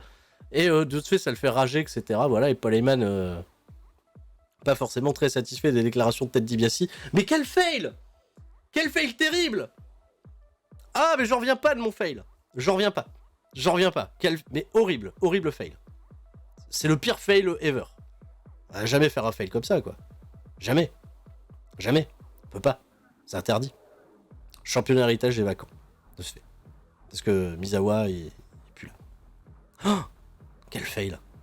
Bref. J'en reviens pas. En même temps, voilà, il fallait qu'il y ait un gros fail. On a derrière un match. Alors, c'est storytelling. Hein. C'est la suite directe du combat qu'on avait eu la semaine dernière. Sexual Castle et les Hardcore Legends vont battre le Flock of VIP. Comme ça permet un petit peu d'écarter les gens du main event. Puis bon, vous vous doutez qu'il va y avoir des interventions. Victoire des Babyface avec Cactus Jack qui bat à la fin Stevie Richards, double alarme DDT. 93. Voilà, du momentum à gogo pour les Babyface. Tout va bien. En plus, sur un match storytelling, faire un 93, bah, c'est plaisant. Ça, c'est bien. Au moins, ça faille le pas. Et les Hardy Boys contre le Coura Mortel. J'avais dit que j'allais faire ce match. Je m'attendais à une bien meilleure note. Et on fait un 83 décent. Mais je m'attendais à mieux. Je ne sais pas qu'est-ce qui a pénalisé le combat. Psychosis, inconsistance. Chemistry également, ouais, pas. Overwhelmed by manager. C'est vrai que Francine, qui est toujours manager des Locura Mortal, est-ce que ça sert ou pas? Et le match est court. C'est vrai que j'ai fait qu'un match de 10 minutes 49. On aurait donné plus de temps. Je pense qu'on aurait eu plus de place pour tout établir. Mais je pouvais pas tout caser dans le show. C'est ça le problème. Derrière, les Hardy Boys qui ont été distraits. Alors Matt Hardy, il a été distrait pendant le match. Il a laissé Jeff Hardy un petit peu tout seul à un moment parce qu'il a été distrait par Chris Benoit et Chris Jericho qui sont venus aux abords du ring. De ce fait, Jeff Hardy et Matt Hardy sont retournés backstage pour essayer de choper Jericho et Benoit. Et ils se sont fait piéger par tout le clan Excellence of Execution, à savoir Christian Cage, Corino, Danny Inferno, Benoit, Jericho qui les chambrait. Stephanie McMahon était également dans les parages. Et Jeff et Matt Hardy se sont pris une grosse dérouillée. Voilà. Christian Cage, il essaye un petit peu, tu vois, de se racheter. Tu vois, l'influence de Benoit et de Jericho, elle prend dans le clan Excellence of Execution parce que Christian Cage, il s'est laissé un petit peu, influencé par les champions par équipe, alors qu'ils sont champions trio, tout ça. Mais bref, donc ça fait quand même une grosse branlée prise par les Hardy Boys. Hein, juste avant leur match de championnat, bien entendu, qui aura lieu en pay-per-view. Ouais. Derrière le main event, Raven contre Pillman me fait un très bon 93. Pas de soucis là-dessus, je m'en doutais. Sensationnel catch, fantastique hit, Pillman va battre Raven. Voilà. Après une intervention manquée de même Paul Heyman. Paul Heyman qui était à la table des commentateurs, il en avait marre de Pillman, il a tenté d'intervenir, ça malheureusement ça s'est retourné contre lui. Pendant le match, il y a eu Dreamer qui a attaqué Pillman, Terry Funk et Cactus Jack sont venus équilibrer le tir. Pillman fait sa 7ème défense de titre, pas de soucis après le match, et ça c'était très important. Sexo Castle qui a entendu son nom prononcé par Brian Pillman vient le féliciter, vient lui dire écoute mec, voilà, félicitations, je pense qu'on est prêt pour un affrontement exceptionnel pour November to Remember, la revanche tant attendue entre Pillman et Sexo Castle, tout se profile en ce sens, et Régal et Lord Lemmy Lévesque ainsi que Ted DiBiase vont venir attaquer les deux hommes. Et on positionne en fait grosso modo Régal comme le futur challenger au titre de Brian Pillman. Et ça aurait été mieux si Régal avait conservé son championnat héritage. Mais bon, j'ai merdé. Qu'est-ce que vous voulez? J'ai merdé. C'est comme ça, j'ai merdé. Donc Misawa est censé être le champion héritage. Jusqu'à maintenant, Misawa, je peux pas encore rendre le titre vacant, je vais devoir trouver une parade. Voilà, hein, vous connaissez maintenant les coulisses. Hein. On fait le catch, le kayfabe et les torches en même temps. Qu'est-ce que vous voulez? TEW comme ça. Mais si tu ris, t'as qu'à pas failer. Qu'est-ce que tu veux? Fait trop chaud en même temps. Voilà, je trouve des excuses. J'ai chaud. J'étais trop fier d'amener mon Régal avec un gros momentum qui vient de battre Misawa pour aller affronter Pillman. Surtout que en plus de ça, ça s'écrit tout seul. Il y a eu un seul Pillman lors de la Flood Regal ever et Régal a battu Pillman. Donc voilà quoi. C'était à Heatwave. Cette année en plus en 99, Régal il a battu Pillman. Donc c'était Pillman, il affronte un mec qu'il a jamais battu. En 99, le segment est bon, ok, mais ça fait plus de sens par rapport à l'histoire que je raconte. Oh là là, le blasé, Sturi, blasé. 94, très bon show. Blasé, il fait un 94. Ah, mais blasé quand même, blasé. Oui, le fail Misawa, quoi. Ah, je le veux plus, Misawa. Il revient plus, hein, plus jamais. Hein. On veut plus de Mimi par ici. Hein. Terminé. Hein. Voilà, Misawa, il est parti de la ECW. Le titre est vacant. Si vous voulez. Megumi Kudo, trop petite. Sexual Castle, elle parle bien, Megumi Kudo. Bon, mettez-vous d'accord, là, les Christian et Edge. 28,83. Immense waiting. Misawa a quitté la ECW. Mais oui, je sais, le titre est vacant. Mon titre héritage, bordel, quoi. Vacant. J'avais fait la même connerie avec Jericho, il me semble. Jericho, pareil, il avait mis le titre vacant quand il était en période de prêt avec le CMLL. On a fait la même merde. Putain, ils ont eu une défense de titre, mais le Prestige, on est resté à 58. Hein. Le King of Trios, pour l'instant, on n'a pas encore fait quoi que ce soit de... Championnat télé 85, ok, bon, bah en fait, c'est mes places de bit-card, là. Les 85, ça va, c'est pas trop déconnant. On est à 97 pour Pillman, on n'est pas à 100. Après, il a défendu son titre aussi contre des mecs pas toujours des plus bankable, mais 7ème défense de titre. Championnat par équipe, par contre, on est à 100. Hein. Jericho, Benoît, c'est les grosses stars, ça, il n'y a pas de doute là-dessus. Et Sexual Castle qui détient sa mallette, ça sera le mois prochain. Hein. Il reste encore un show. Dernière possibilité de faire bouger les choses, c'est Extreme Zone, c'est ce soir, et je vais devoir trouver une manière de raconter le truc avec le championnat héritage. Qu'est-ce que... Hein? Pas d'autre choix, hein. On n'a rien d'autre. Il n'y a pas de nouvelles, il n'y a pas un truc à raconter rigolo, non. Jazz va rejoindre NWA, bah, je suis très content pour elle. C'est tout, il n'y a rien de plus. Voilà. On va regarder s'il y a des incidents backstage, au moins ça, tu vois. Donnez-nous au moins des incidents backstage avec Manami Toyota, s'il vous plaît. Bah, elle est suspendue, donc elle peut même pas venir. Elle est suspendue, elle fait la gueule. Attendez, des mails. Ah, Stevie Ray, il parle à la WWF. J'ai vu que... Alors, Stevie Ray, fan de contrat, moi, ça m'intéressait absolument pas. WWF, ils ont récupéré Stevie Ray. Oh, il y a plein de gens avec des moral issues. Oh là là là là là là. Bah, Manami Toyota, je comprends. Encore devoir donner des sous. Oh. Et ça y est, incident backstage. On est parti. Oh, incident backstage. Tomoa Kiyonma, tribunal des catcheurs. Hein. Ah ouais, il a foutu le bordel backstage, il va falloir nettoyer. Voilà, nettoyer. Ah, et puis là, toujours des... Travailler comme heel. Voilà, des heels. Babyface pour Devon Dudley, donc ça me va. Babyface également pour Amandam, oui. Jesus, va falloir le tourner heel. Il est pas bon heel, je crois pas que Jesus, ça soit un bon heel. C'est vrai qu'on l'a toujours utilisé en Babyface, on sait pas quoi en foutre. Mais je pense pas que ça soit un bon heel. Ouais, 78, il a progressé parce qu'il était dans les 50-60 au début, à force d'avoir des conseils. Peut-être moyen, ouais. Alors, il a une bonne gimmick, un Vigilante, c'était cool. Mais il est mid-carder ever, Jesus, heel. Pourquoi pas en heel? Ouais, je vais tenter un heel turn qui sert à rien, un heel turn dans la mid-card. Voilà. On va tenter un heel turn dans la mid-card pour Jesus. On va essayer d'amener ça proprement. On sait jamais si on peut utiliser après par la suite un peu mieux. C'est pas du luxe. Bon allez. Booking. Oh. Allez, dernier choix avant CyberSlam, j'en peux plus. Ah, j'en peux plus. Mes conneries, ça me rend fou. Pré-show. On est où?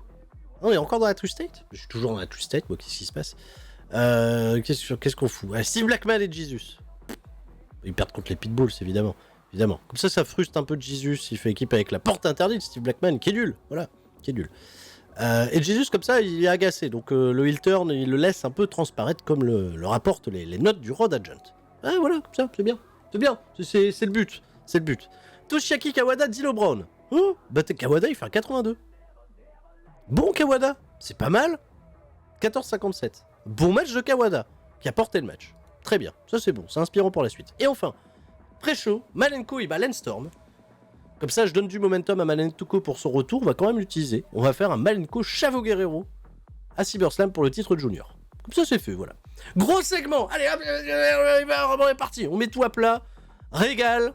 Bon, il l'estime, il s'est fait voler son titre héritage par Misawa. Bon, bref, on n'en parle plus. Mais Régal, il a jamais perdu contre Pillman. Donc, on signe les contrats. Pillman, Régal, à CyberSlam. Tout peut changer pour November to Remember. Est-ce qu'on aura un Pillman contre Sexual Castle ou est-ce qu'on aura un Régal contre Sexual Castle? Voilà. Il n'y a plus de défense de titre. Le mois prochain, il n'y a plus de défense de titre à part November to Remember. Donc il ne faut pas se louper. C'est maintenant. Donc ça sera soit Régal, soit Pillman. Contre Sexual Castle. Ah, c'est comme ça. Polyman, il signe et tout, ok, on est bien. Ouais. Pas mal. 100, gros segment, ça me fait un 100. Et en plus, Régal, il est bon. Hein. Il est pas mauvais. Et on a mis en place 2 triple threat match. Il y a 2 triple threat matchs pour déterminer les nouveaux aspirants au titre héritage qui est vacant. Voilà, il est là-haut, il est vacant. Premier triple threat match, Tommy Dreamer, Bam Bam Bigelow et Cactus Jack. Victoire de Bam Bam Bigelow suite à des interventions de toute la clique à Dreamer, Raven et compagnie sur Cactus Jack. Mais Bam Bam Bigelow, il en profite, il bat Tommy Dreamer à la fin. Voilà. Bah oui, c'est raté, c'est un échec. Victoire de Bam Bam Bigelow, on n'en parle plus. Propre, 91, très bien. Malenko, il challenge comme les 10 Chavo Guerrero. Voilà, ça me fait une note de 81, mais au moins je l'ai mis en place, petit segment, on n'en parle plus. Et j'ai oublié de faire démarrer la storyline entre les deux. Je suis con. Je suis très con. Stury, il est con. Deuxième triple threat match, Al Snow, Kurt Angle et le partenaire de l'Arnold Falvega, Lord Lemmy Lévesque. Et ben c'est Lévesque qui va gagner. Et oui, Triple L, qui ira affronter Bam Bam Bigelow à SummerSlam pour le titre héritage. Al Snow était pas content de perdre le match, d'ailleurs c'est Lévesque qui fait la moins bonne perf. Il y aura Al Snow, Kurt Angle évidemment, c'était juste pour entretenir l'amitié entre les deux avant qu'ils s'affrontent pour le championnat télé. Lévesque remporte le match et qu'est-ce qui se passe ? Bigelow il vient l'attaquer derrière, parce que Bigelow, s'il peut se venger un petit peu de tout ce qu'il a chopé des Lord of the Wing derrière pour venir annoncer le match, il fait style on va se serrer la main, on va être gentleman, pas du tout Bigelow, au plus grand plaisir de la foule. Il met une grosse trempe alors qu'il Lemmy Lévesque. 79, pas le meilleur des segments. Ouais, on va perdre en momentum. Derrière, on a un gros match entre Chris Benoit et Matt Hardy. Dans le délire du championnat par équipe, on va avoir Benoit et Jericho qui défendent contre les Hardy Boys. 93, match décrit comme exceptionnel, remporté, alors attention, tenez-vous bien, remporté par Matt Hardy. Avec un roll-up.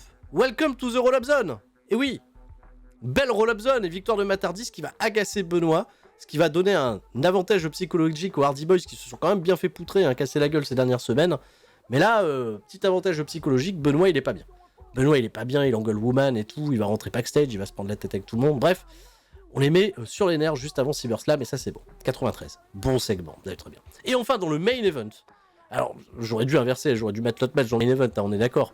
Et ben Excellence of Execution, Christian Cage Corino et Danny Inferno vont défendre avec succès, pour terminer le programme ici, leur titre contre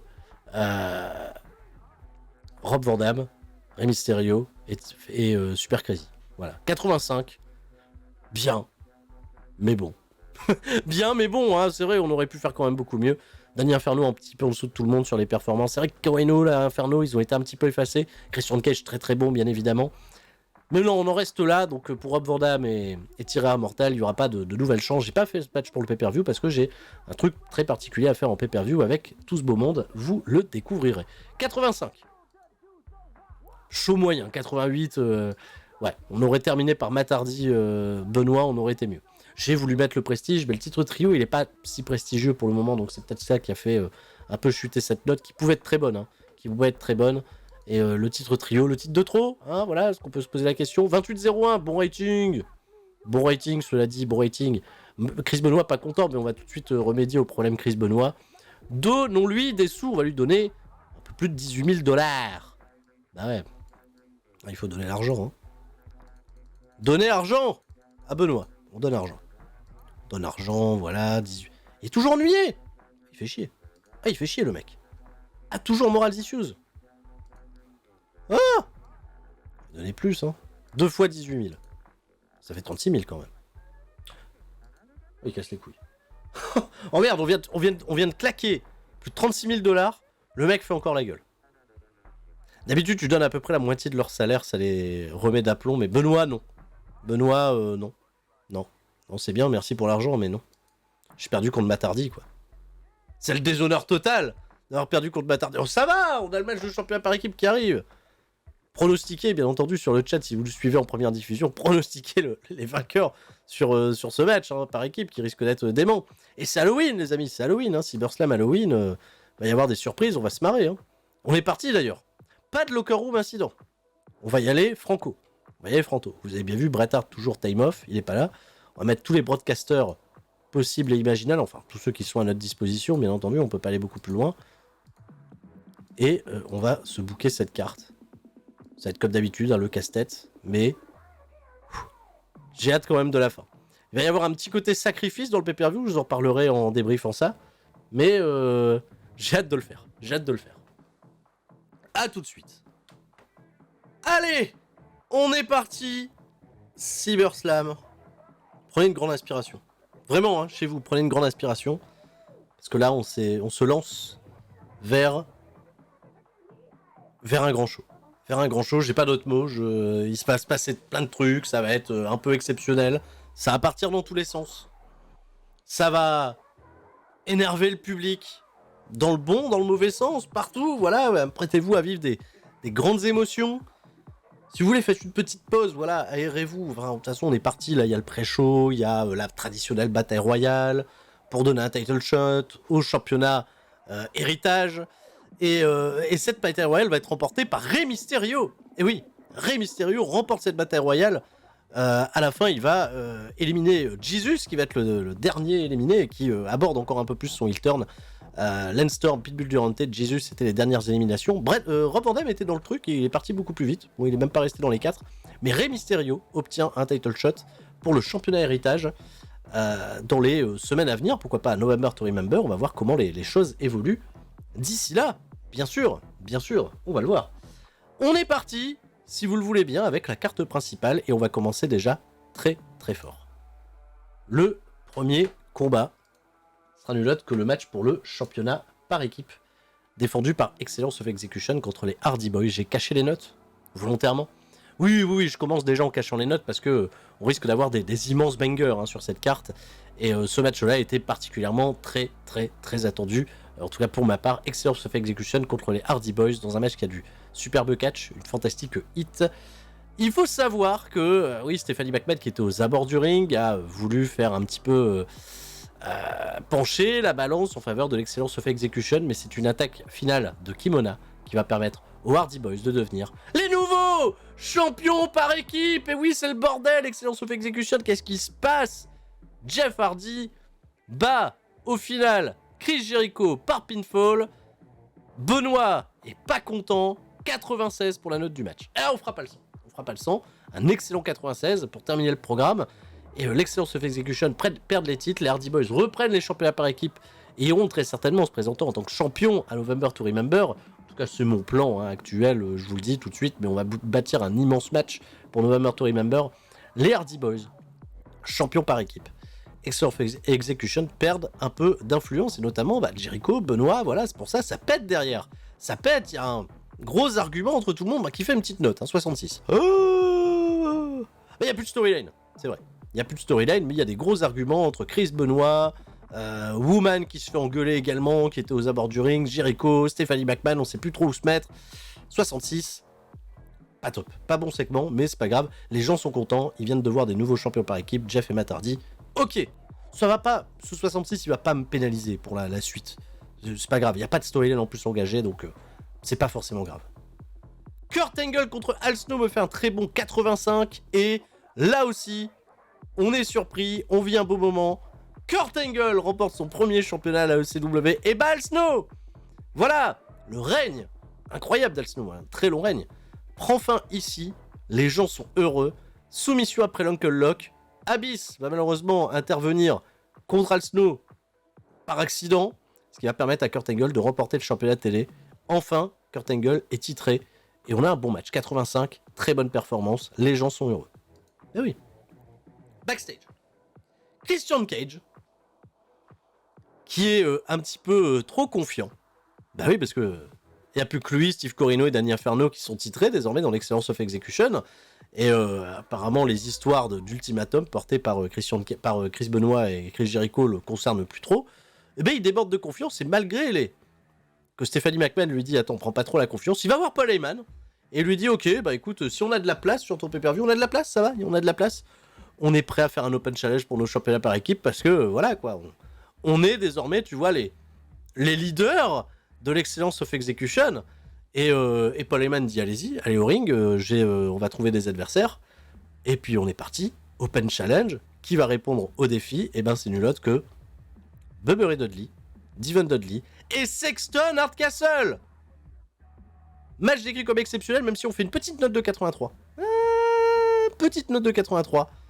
Grosse victoire de Sexton Hardcastle et de Dudley Boys qui deviennent les nouveaux champions trio de la compagnie. Il n'y a plus personne qui est titré dans l'Excellence of Execution. C'était une grosse erreur. Trop de confiance du côté de Christian Cage. Bien trop de confiance. Mais oui. Et oui, et Sexo Hard Castle qui pose des problèmes à son ancien partenaire. Derrière, il y a une petite interview au micro de Jenna Jameson. Et Sexo Hard Castle, c'est l'homme le plus heureux du monde. Voilà. Parce qu'il sait qu'il affrontera le vainqueur de Brian Pillman et de Lord Alfred Wigal. Mais il va pas rester. Il va dire, voilà... Je m'attendais pas à venir ici aujourd'hui et repartir avec un championnat. D'ailleurs, Sexo Hard Castle, il est en jean. Hein. Il est même pas en tenue, il avait pas de combat planifié, mais avec les Dudley Boys, ils se sont regardés backstage. Vous faites rien, les mecs. Bah non, on fait rien. Allez, let's go, quoi. On y va, on prend les championnats trio, et ça y est, il va les célébrer avec les Dudley Boys et Sexo Hard Castle. Fin de soirée pour lui, les gens sont ravis. Ils viennent de voir 3 changements de titre en l'espace de 3 matchs. Que des babyface champions, que des favoris de la foule. Tout va bien, 97, très gros segment qui met en plus un petit peu plus en lumière le main event ce soir entre Lord Alfred Wigal et Brian Pillman. Dean Malenko va battre Chavo Guerrero et devenir le nouveau champion junior, et oui, 77, petit match, il n'y avait pas de storyline en jeu. Mais là, pas de storyline, c'est un petit match comme ça pour souffler, pour se mettre un peu en détente. Mais Malenko, voilà, qui prend ce championnat de junior, et Chavo Guerrero, là aussi, un beau règne, qui se termine avec pas mal de défense. Mais on continue de jouer sur le gros côté très enthousiaste de la part du public, puisqu'on voit des favoris de la foule prendre les titres systématiquement, et ça, c'est insane. C'est insane. On met quand même le public dans une espèce de sentiment d'euphorie. Qu'est-ce qui se passe? Derrière, Raven et Tommy Dreamer, justement. Ils arrivent et ils disent, le public est un petit peu trop excité. C'est le moment peut-être de mettre la clim. Longue rivalité, ça sera donc de la longue douleur pour Cactus Jack et Terry Funk qui s'affrontent ce soir dans un match hardcore pour régler un petit peu les choses. Raven, Tommy Dreamer contre Cactus Jack et Terry Funk. On est parti. Un match dont j'ai caché la note, bien évidemment, parce que vous savez à quel point ce genre de combat peut révéler des dingueries au sein de la compagnie. La mauvaise nouvelle, c'est que Tommy Dreamer s'est blessé pendant le match. Soilan Maritime Elbow, j'espère que ça va pas être trop long. Les notes individuelles sont exceptionnelles. Et bah dans ce combat qui est lui aussi décrit comme exceptionnel, Raven et Tommy Dreamer vont battre Cactus Jack et Terry Funk après des interventions du clan, bien évidemment. C'est la première petite clim, hein, mais une clim en tout cas qui excite la foule, puisqu'on fait une note de 99. Voilà, c'est comme ça. Cult of EP contre les Hardcore Legends, 99, excellent match, grosse rivalité, gros bordel, les gens en raffolent, et Raven, Tommy Dreamer qui se remettent un petit peu en selle, et oh là, il y a des divisions par équipe là qui sont bien chargées là. Oh là, oulala, on se donne des idées là pour November to Remember. Où c'est costaud, où c'est très costaud sa maman. C'est les premiers heels à remporter la victoire pour remettre un petit peu l'église au milieu du village. On va pas donner que des victoires au babyface, pas déconner. Ah oui, il s'est blessé, Tommy Dreamer, il s'est blessé, je sais.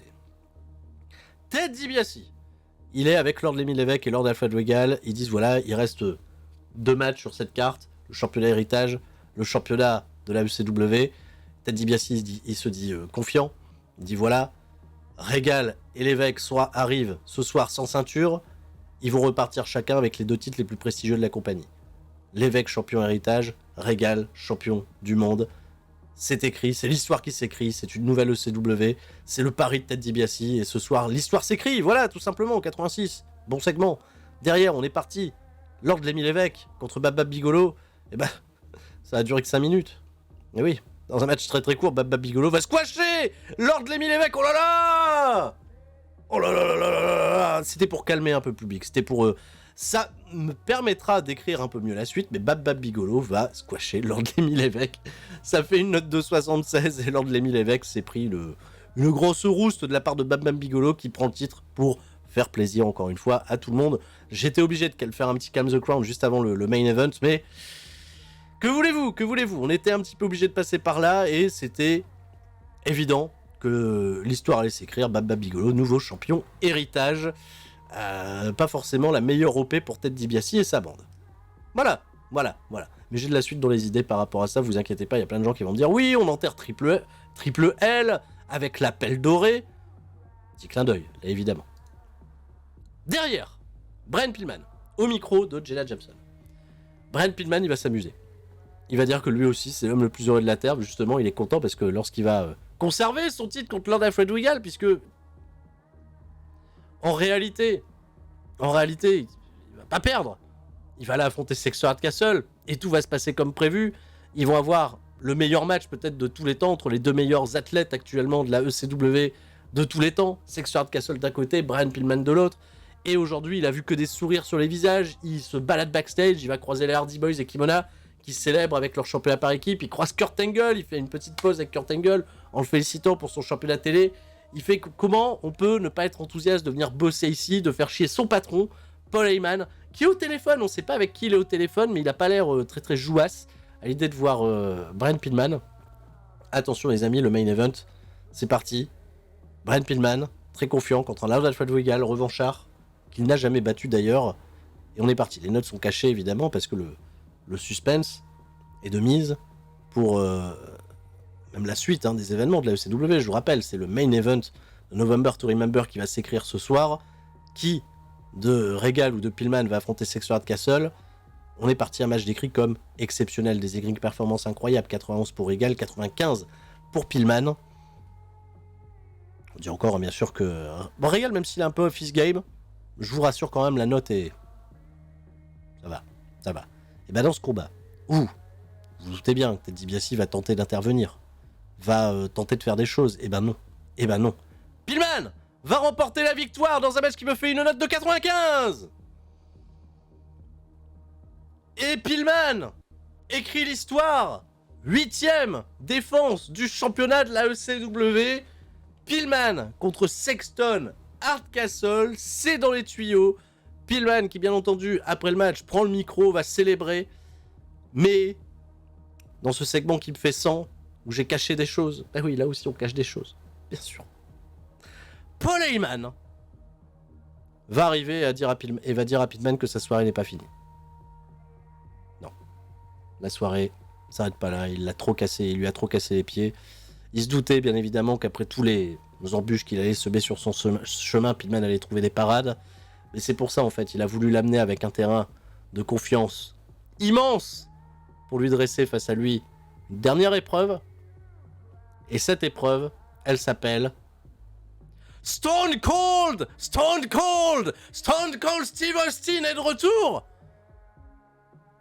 Mais qu'est-ce qui se passe? Il va aller affronter son meilleur pote! Mais Steve Austin?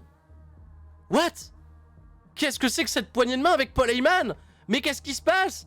Mais est-ce qu'on y est? Est-ce que c'est le heel turn de Steve Austin? Et oui!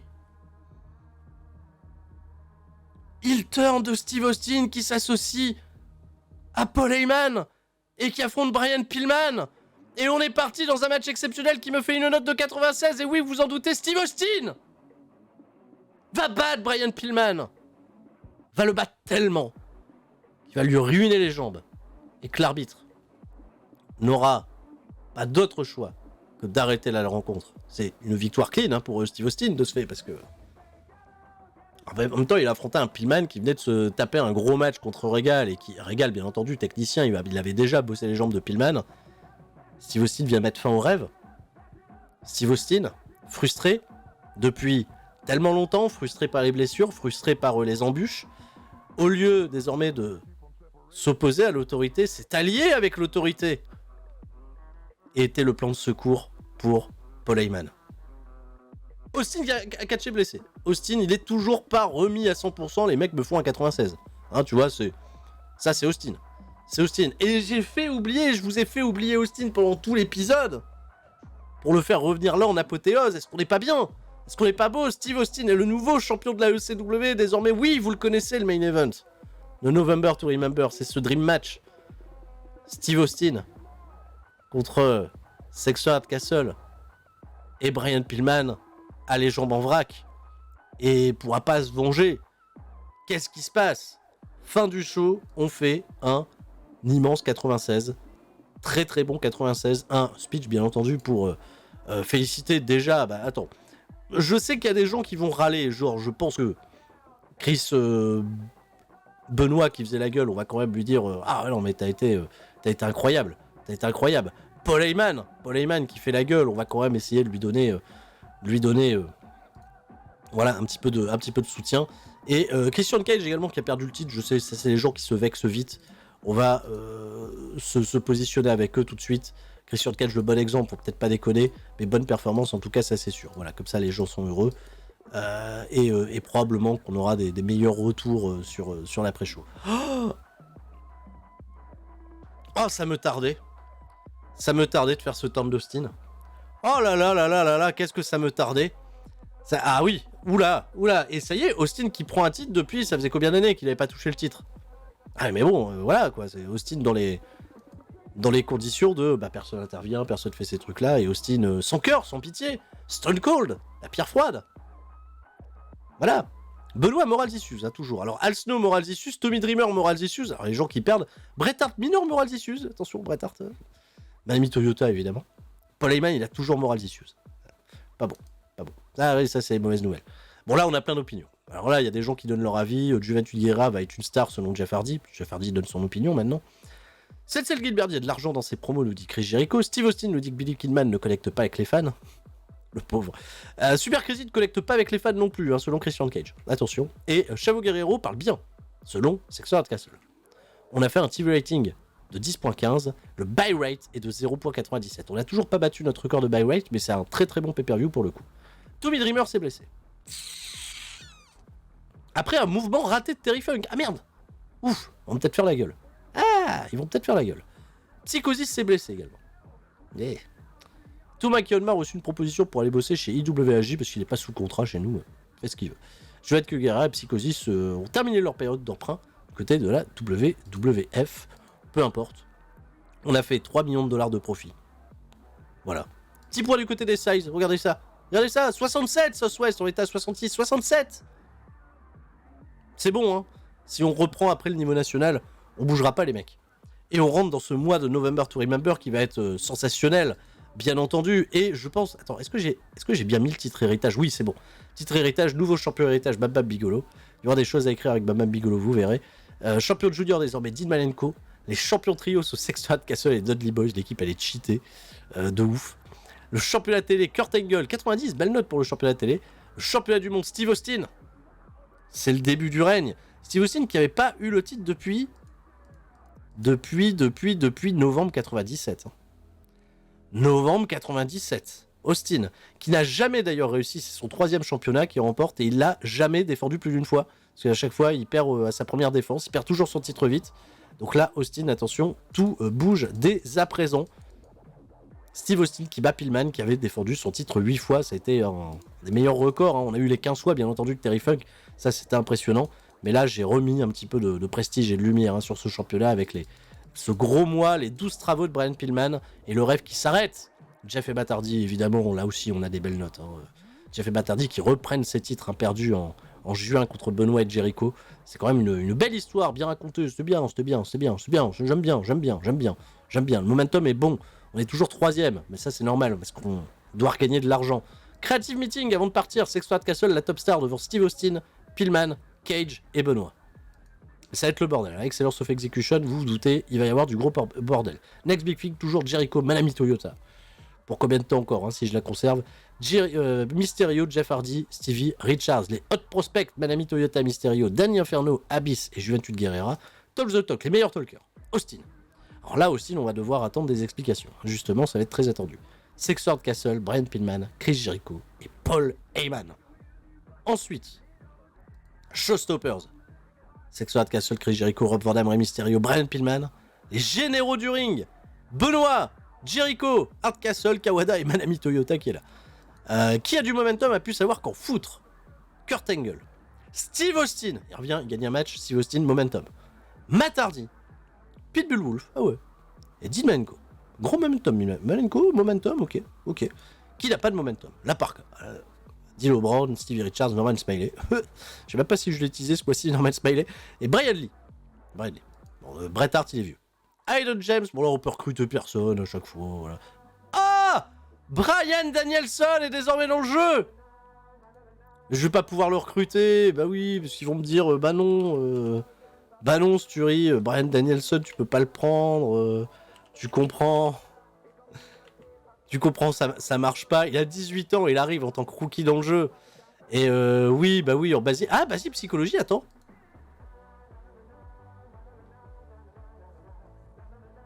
Est-ce que c'est intéressant de le prendre tout de suite, Bryan Danielson, et de le mettre dans notre territoire de développement? Est-ce que c'est pas mieux d'attendre qu'il prenne un petit peu d'expérience? Vous savez quoi? Je vais pas le signer maintenant. Sachez juste qu'on peut signer Bryan Danielson. C'est possible. Mais je vais vous laisser décider ça dans les commentaires. Hein, terminer cet épisode avec une petite ouverture plutôt sympa. Bryan Danielson, évidemment, qu'on va pas passer à côté, parce que c'est Bryan Danielson, hein, c'est mon catcheur peut-être préféré. Donc voilà, on est bien. Et vous savez que l'épisode numéro 62, on a des dingueries à se booker ensemble. Sur ce, les amis, sur les débuts de l'ère Steve Austin et de ce main event de November to Remember qui risque d'être, on va pas se mentir, là on va faire le match à 100. Si Austin, Sexo Castle, on fait pas 100, je comprends pas. Ça va être immense. Et je compte sur vous. Donnez de l'amour à TEW. Merci à tous. Votre épisode du mois d'août est livré. On se donne rendez-vous, j'espère, très très vite. C'était Sturi, un plaisir. Et tout le monde reste fort. Sauf Brian Pillman à la fin. Ciao, bye bye.